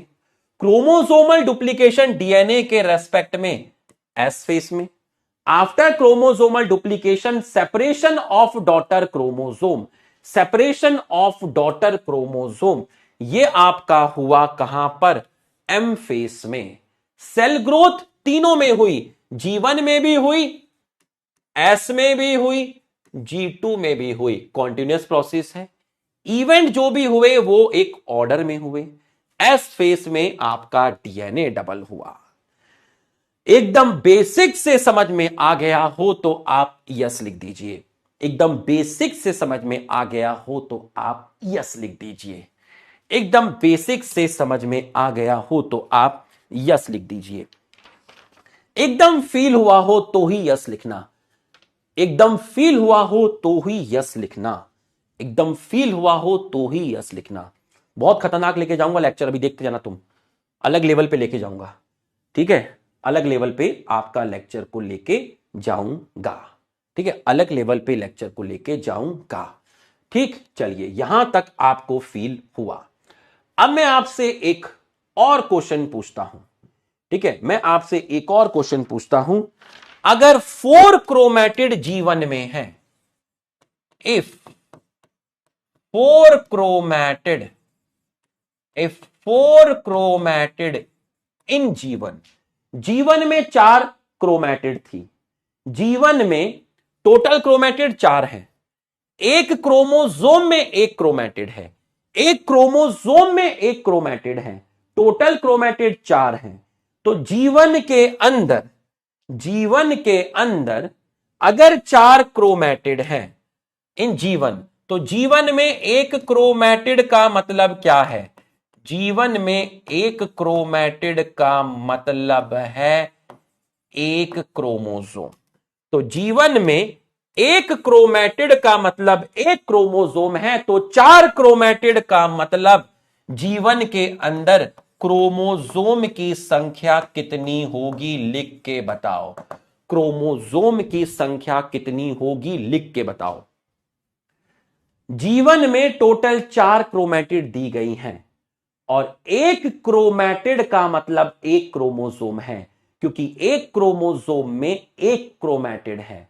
तो फिर मुझे बताइए क्रोमोसोम की संख्या कितनी होगी? क्रोमोसोम की संख्या होगी आपकी 4। क्रोमोसोम की संख्या होगी 4। अगला क्वेश्चन है, अगला क्वेश्चन है, if 8 chromatid, if 8 chromatid in S phase, तो S phase में 2 क्रोमेटिड का मतलब एक क्रोमोसोम होता है। S phase में 2 क्रोमेटिड का मतलब एक क्रोमोसोम होता है। S phase में 2 क्रोमेटिड का मतलब एक क्रोमोसोम, 2 क्रोमेटिड का मतलब एक क्रोमोसोम, 2 क्रोमेटिड का मतलब एक क्रोमोसोम। अगर 8 क्रोमेटिड हैं तो क्रोमोसोम की संख्या कितनी होगी? लिख के बताओ। क्रोमोसोम की संख्या कितनी होगी? क्रोमोसोम की संख्या होगी आपकी 4। क्रोमोसोम की संख्या होगी आपकी 4।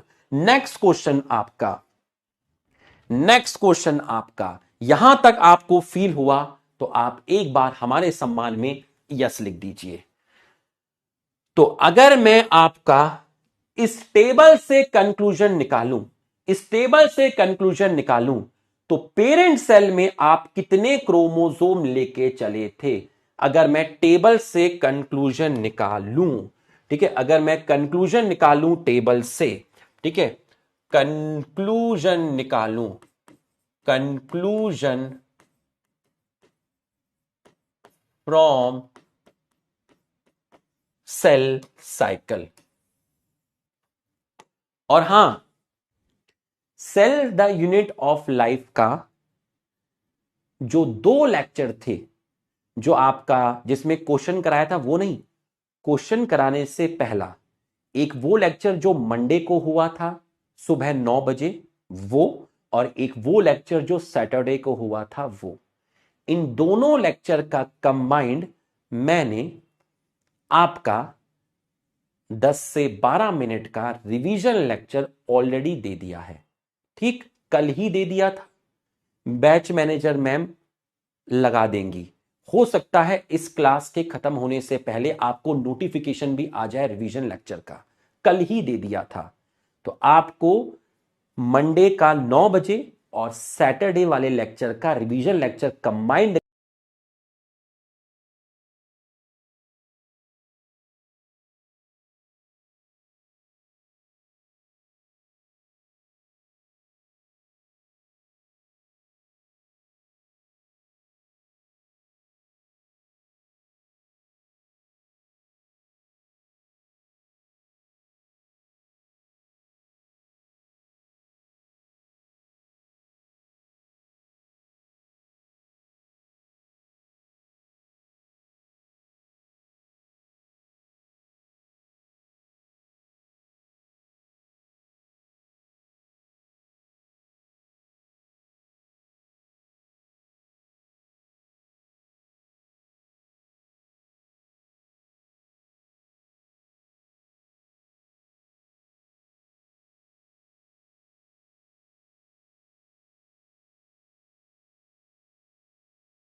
हेलो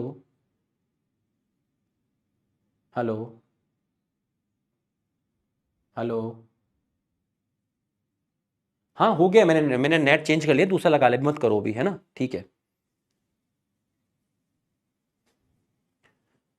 बच्चों बच्चों, अगर आवाज और वीडियो सब आपका क्लियर है, आवाज और वीडियो, चैट क्यों नहीं चल रही है? हे चैट, तुम तो चलो, चैट को चलाते हैं।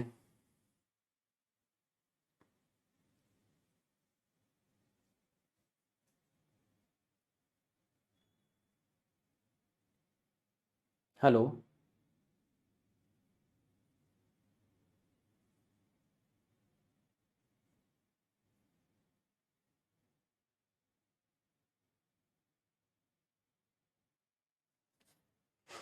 Hello hello. अरे यार, ऐसे टाइम तो फोन उठा लिया करो भाई। Hello hello hello.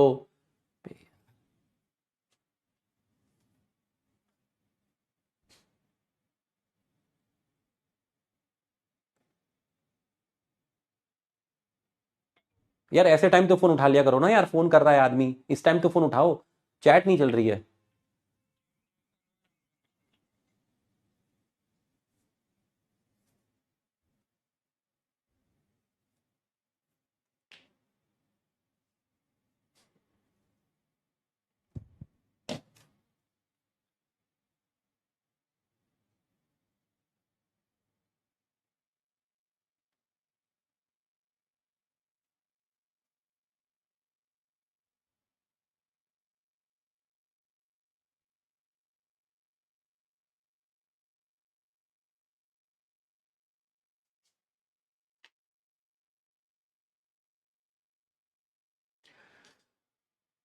Audio video clear है तो एक बार लिख दीजिए एयरटेल ओपी।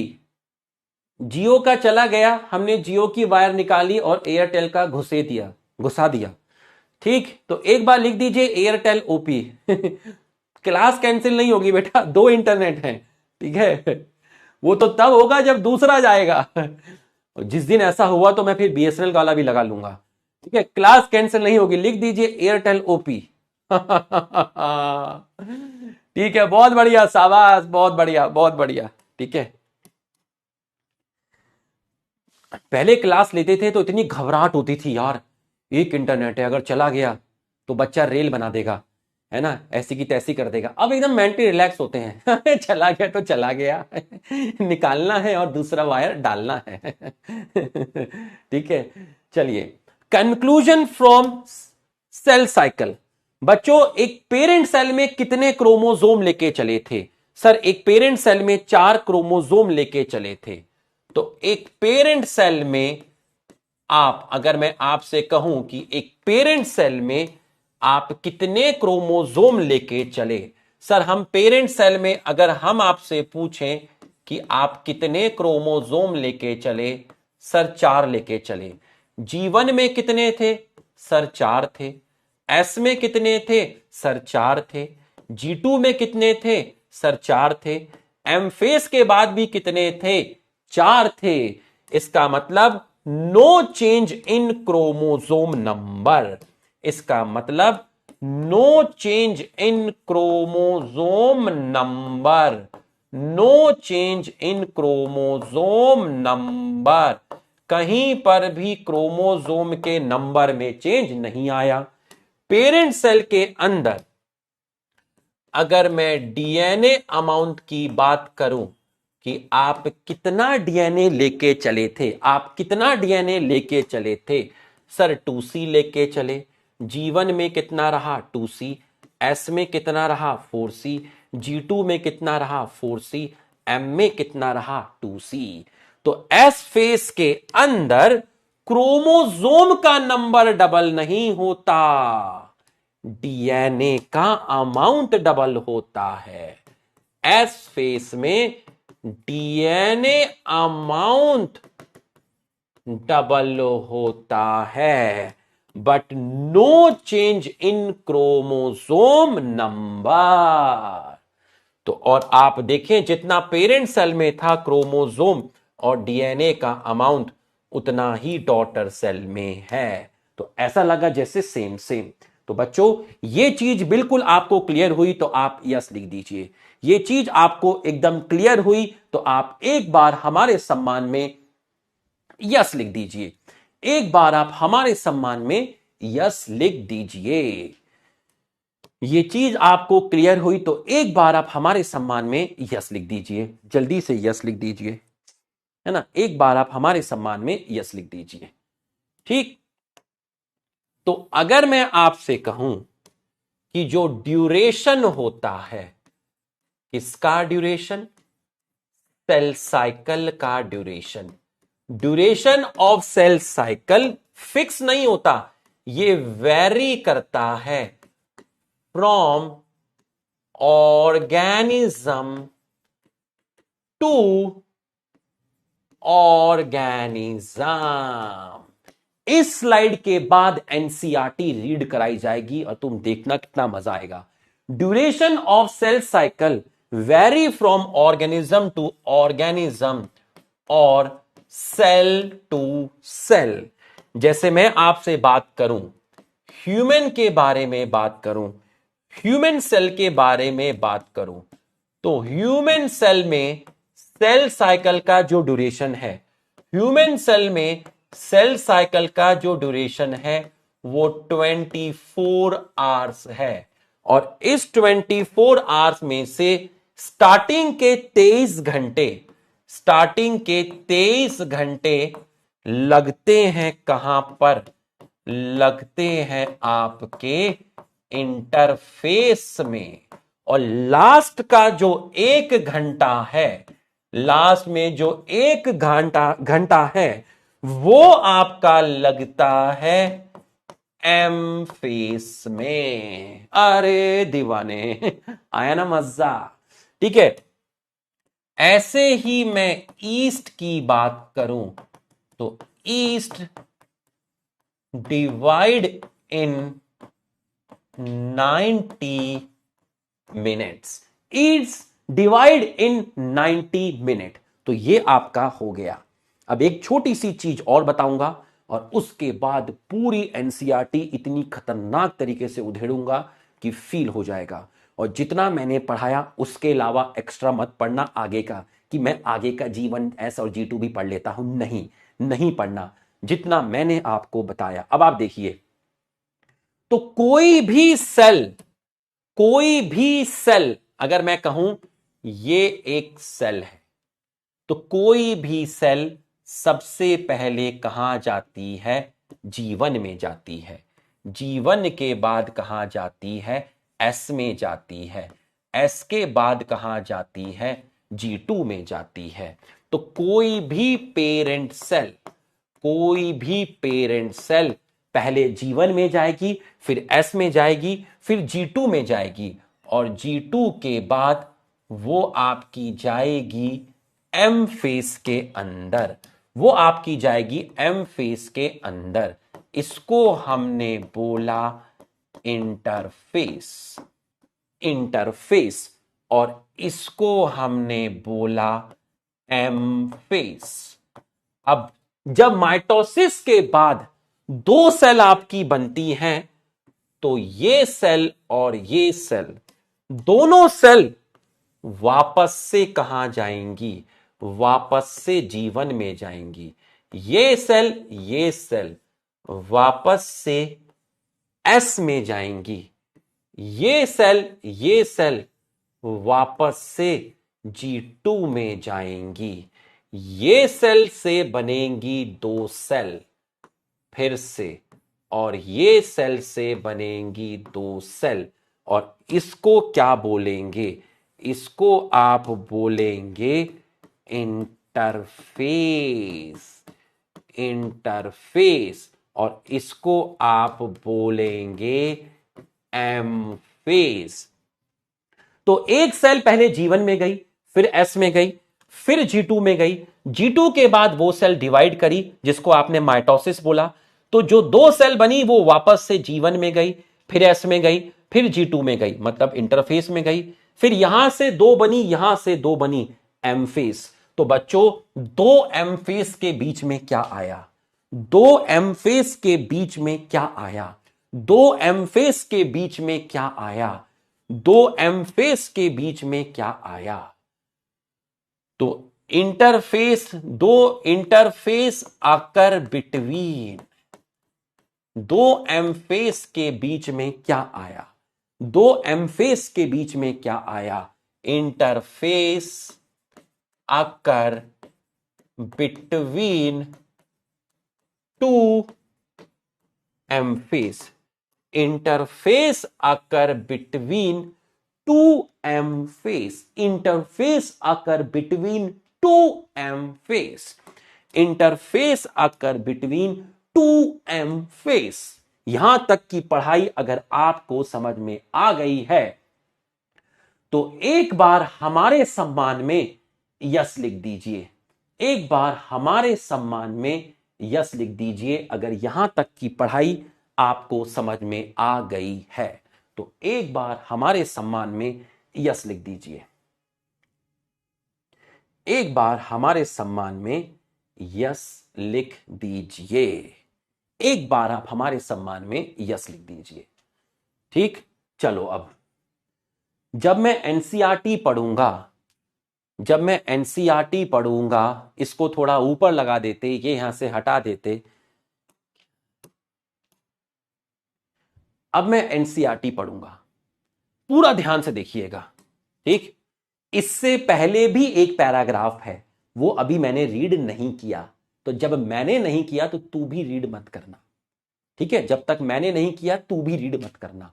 अभी मैं सेल साइकिल से स्टार्ट किया है, क्योंकि जब वो चैप्टर खत्म होगा तो वो पैराग्राफ रीड करने की भी जरूरत नहीं पड़ेगी, प्रस्तावना है वो।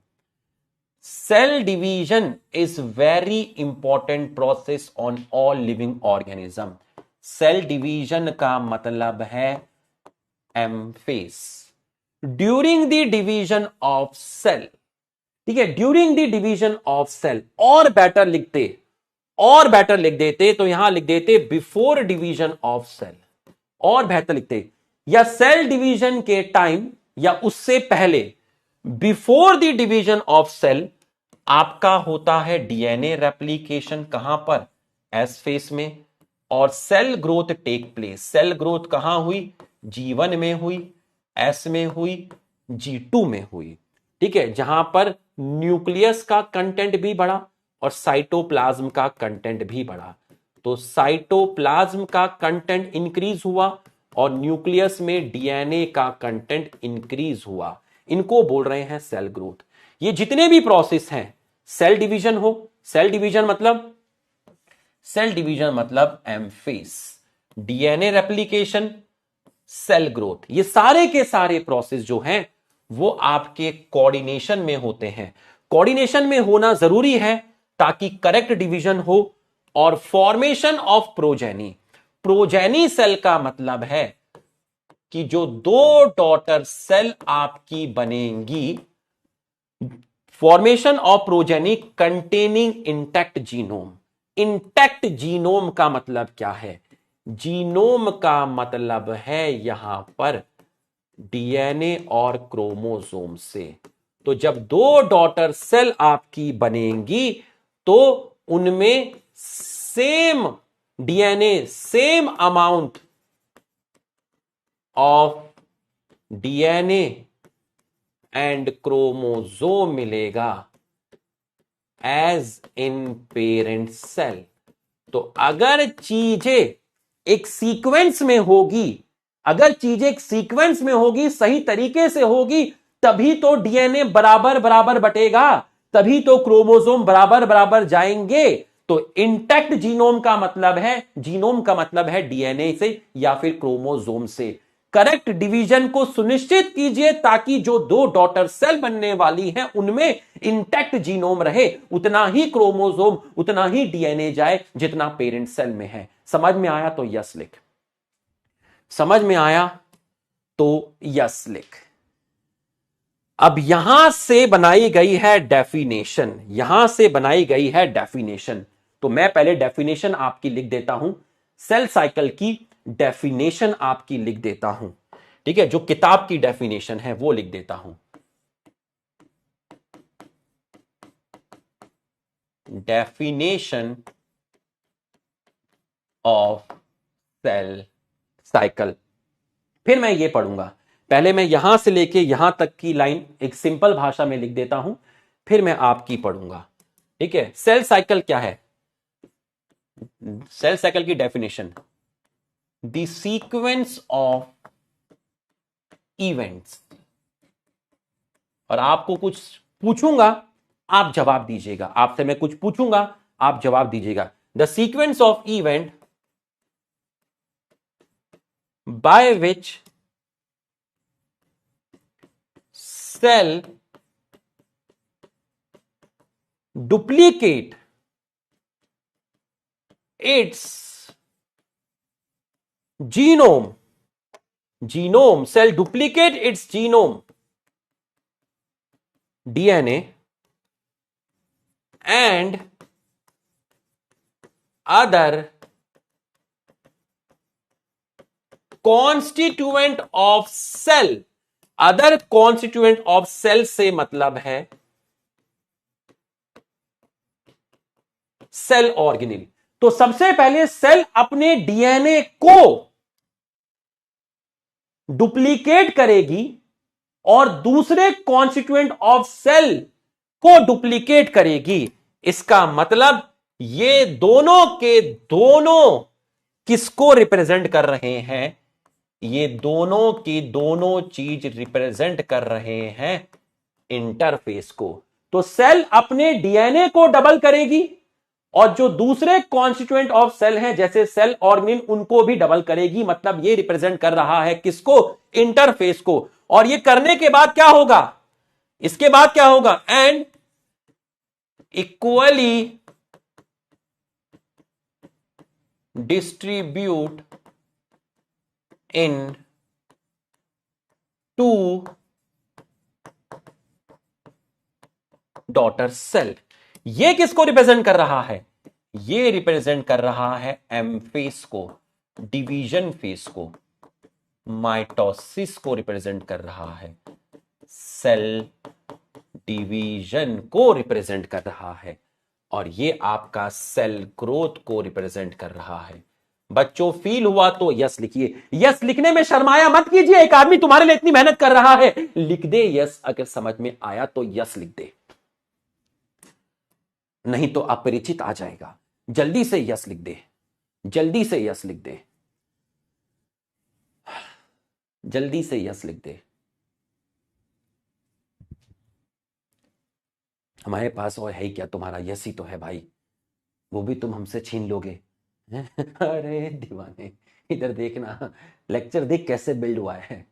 कमेंट करने के बाद जरूर बताना क्लास कैसी लगी। हर एक बच्चा बताना क्लास कैसी लगी, हर एक बच्चा बताना क्लास कैसी लगी। जब हर एक लेक्चर तबाही होता है तो फिर हर एक लेक्चर में कमेंट भी तो रिपीट होने चाहिए। ये थोड़ी ना कि मैंने लास्ट लेक्चर में कमेंट कर दिया था। अरे दीवाने, लास्ट लेक्चर से थोड़ी ना फोटोसिंथेसिस समझ में आ जाएगा।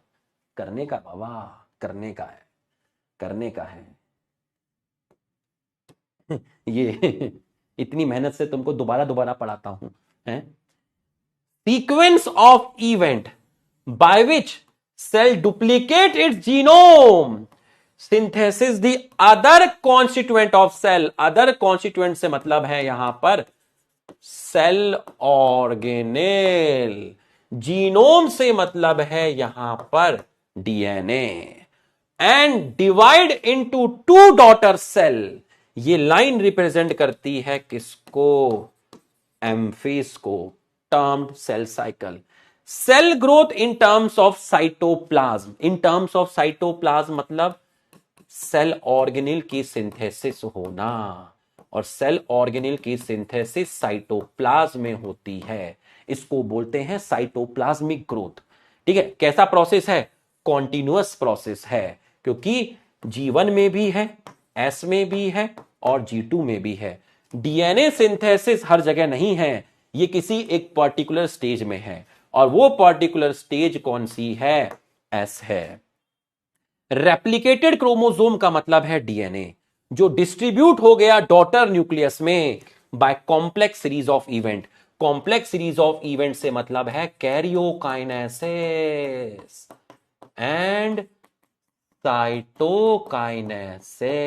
मतलब एम फेज। और ये सारे इवेंट जीन्स कंट्रोल करता है, जेनेटिक कंट्रोल। ये सारे के सारे इवेंट जीन कंट्रोल करता है, डीएनए ही कंट्रोल करता है। ठीक है, डीएनए ही ये सब चीजें कंट्रोल करता है, सब जीन्स के अंदर होता है जेनेटिक कंट्रोल। चल अब नमक का कर्ज अदा कर, नमक का कर्ज अदा कर। ये ले 60 सेकंड का पोल ले ले,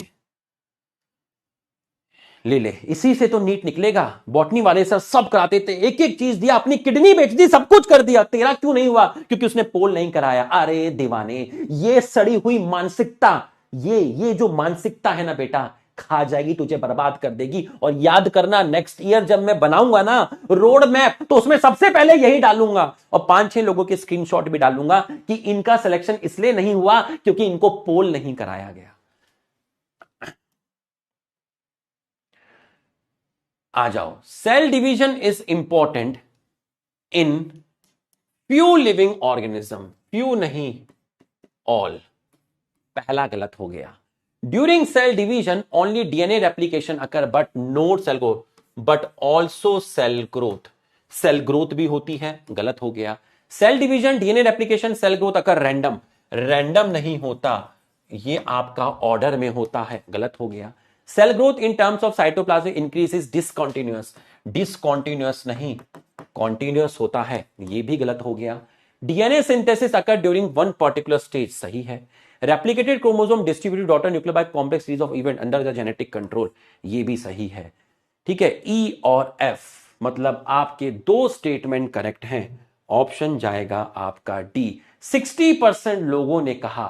ठीक है, मोहम्मद तंजीम बहुत बढ़िया, प्रियांशु बहुत बढ़िया, अजिंक्य बहुत बढ़िया, सिद्धांत, हिमांशु, यासीन, भानु, अलीजा, नमन, मोहम्मद अनीस, बहुत बढ़िया, बहुत बढ़िया, बहुत बढ़िया। और इसके बाद और भी जितने लोग हैं उन सबको भी बहुत बहुत बधाई हो, बहुत बहुत शुभकामनाएं हो। शहर में ढिंडोरा पिटवा दो, बहुत बढ़िया, शाबाश। तो ये आपका हो गया, आंसर गया ऑप्शन डी।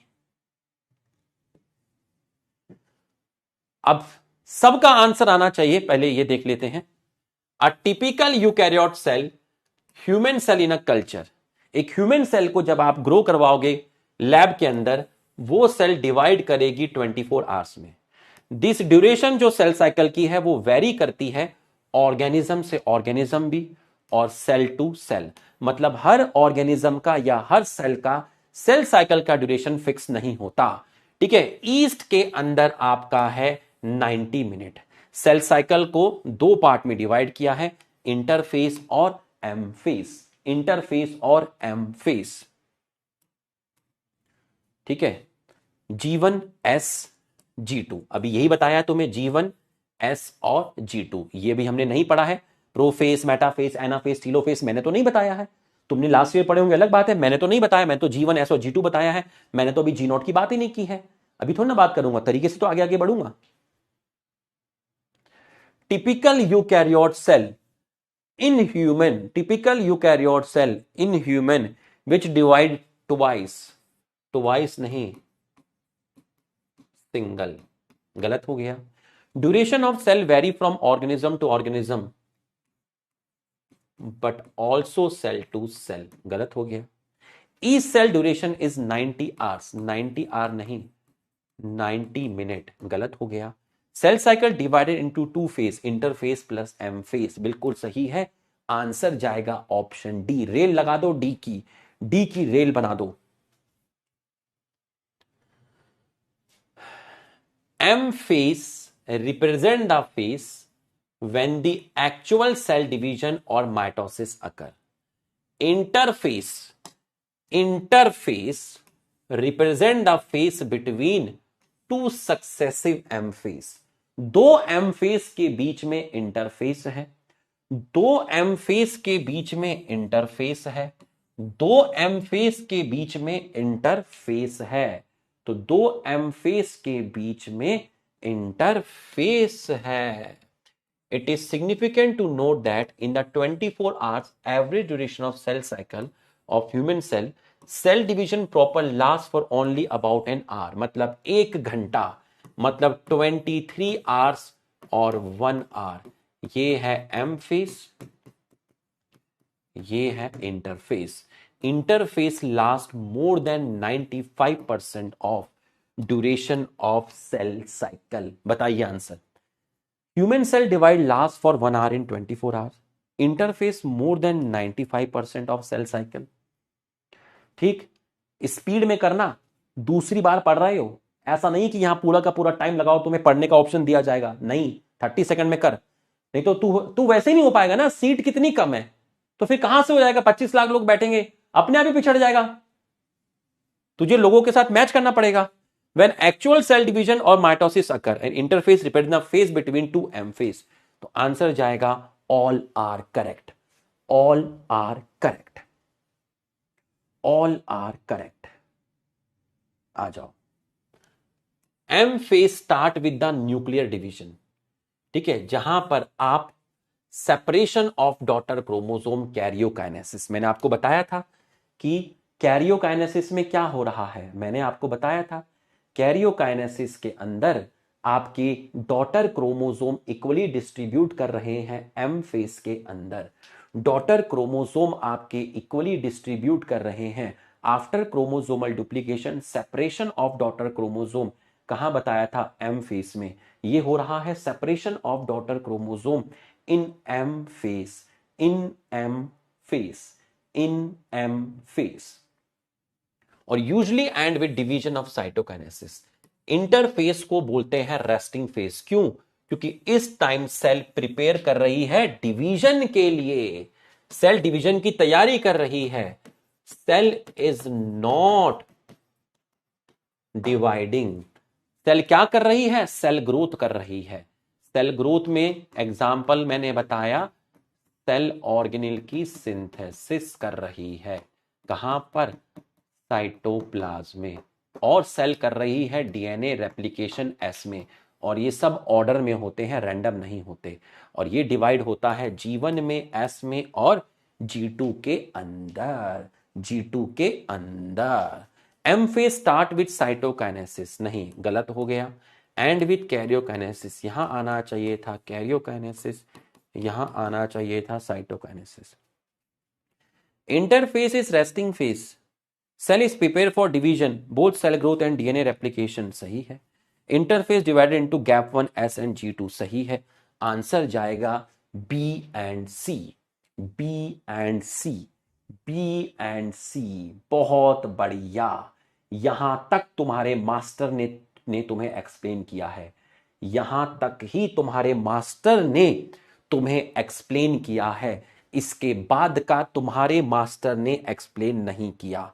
तो तुम्हारे मास्टर ने अभी कितना पढ़ाया है एनसीईआरटी में?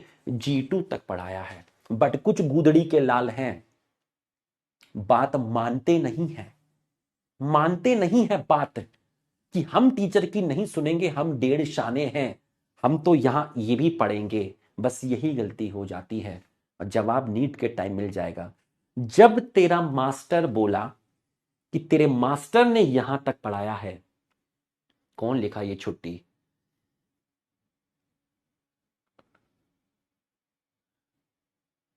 छुट्टी कौन है? 1 मिनट,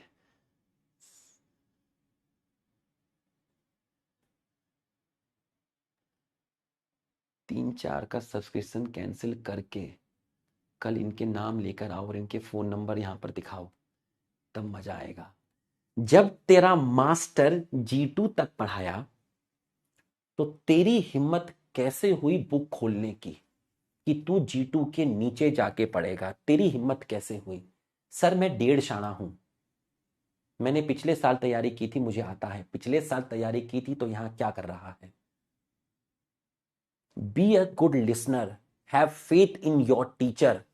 तूने पिछले साल तैयारी की थी, तू पढ़ सकता है, लेकिन इसमें अगर एक या दो लाइन ऐसी आ गई जो तेरे को समझ नहीं आई तो तेरा कॉन्फिडेंस गिर जाएगा। इसलिए टीचर की बात माननी है। अगर टीचर ने जहां तक पढ़ाया है वहीं तक पढ़ना है, वहीं तक पढ़ना है, अपनी नहीं चलानी है। क्योंकि मेरे पढ़ाने के बाद तुझे पढ़ने की जरूरत नहीं पड़ेगी। खुद से करेगा, टाइम ज्यादा लगेगा। और खुद से पढ़ने के लिए कोर्स थोड़ा खरीदा है, टीचर से पढ़ने के लिए कोर्स खरीदा है। समझ में आया?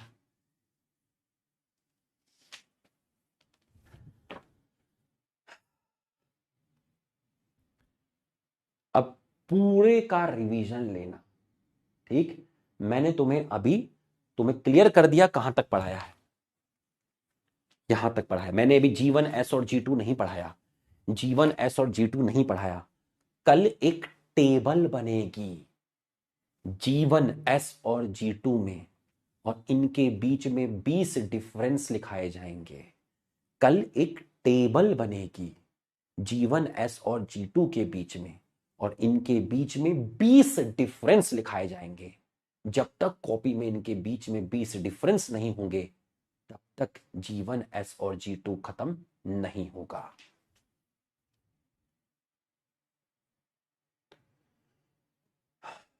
डिप्लॉयड का मतलब क्या था? डिप्लॉयड का मतलब था कि एक सेल के अंदर एक ही क्रोमोसोम की 2 कॉपी है। यहां एक सेल में एक क्रोमोसोम की 1 कॉपी है। तो ह्यूमन स्किन सेल, मेरी हर एक सेल में, मेरी स्पर्म की सेल को छोड़ दो, बाकी सेल्स डिप्लॉयड हैं। वहां पे टोटल क्रोमोसोम 46 हैं। इसका मतलब ऐसे कितने पेयर मिलेंगे? ऐसे 23 पेयर मिलेंगे।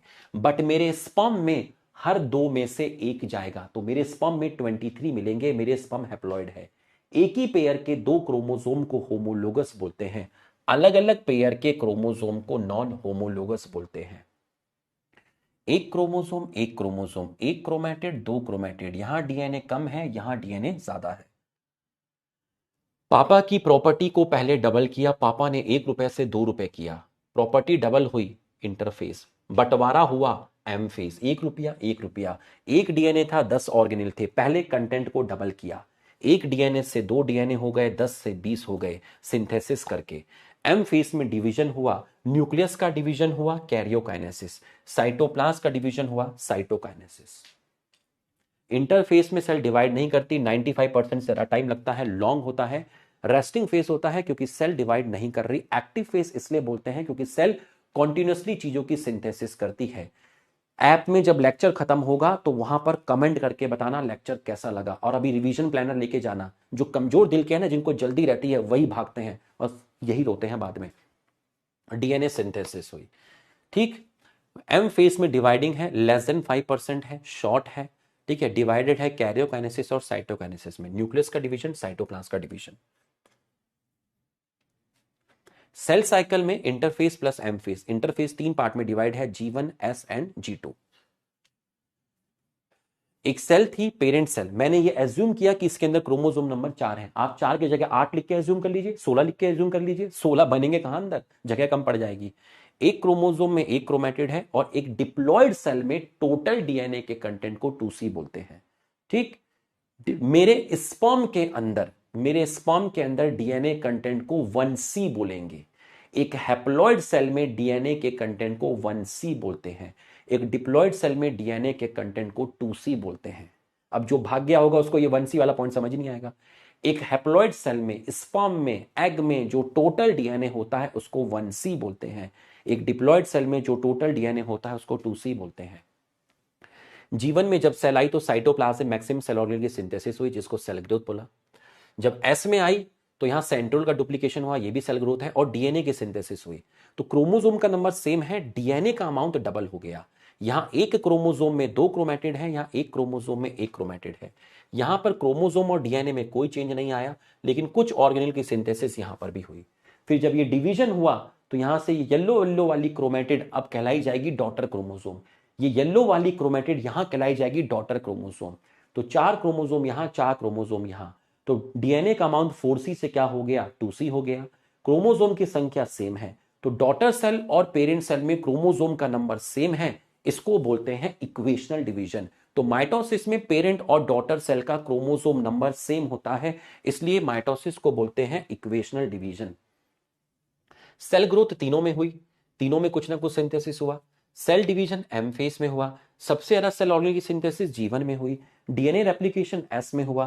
क्रोमोसोमल डुप्लीकेशन मतलब डीएनए का डुप्लीकेशन S में हुआ। क्रोमोसोम डुप्लीकेशन के बाद चीजें सेपरेट हुई एम फेस के अंदर। सेल ग्रोथ कॉन्टिन्यूअस है, G1 में भी है, S भी है, G2 में भी है। Event of cell cycle order में होते हैं।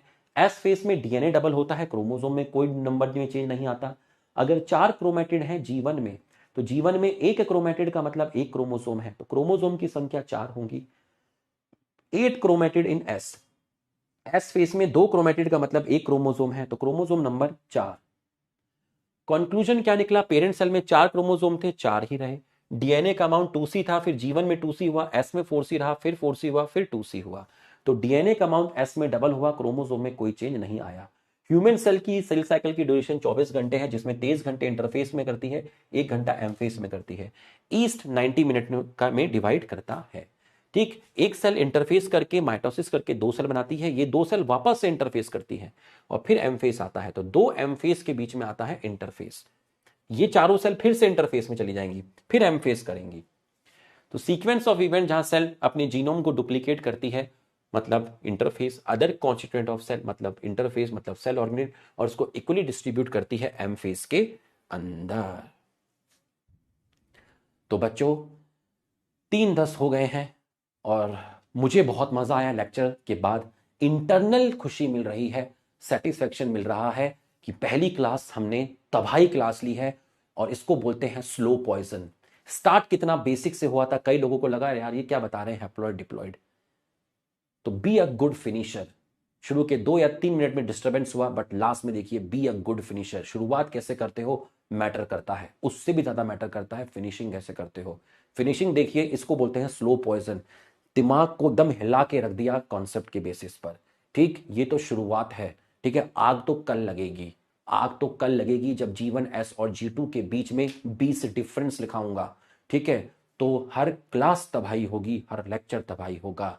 बस विश्वास रखना और मस्त होके बैठना, चौड़े होके बैठना, स्ट्रेस फ्री होके बैठना, और कमेंट करके जरूर बताना ऐप में, क्योंकि भाई कल फिर आएगा। Thank you.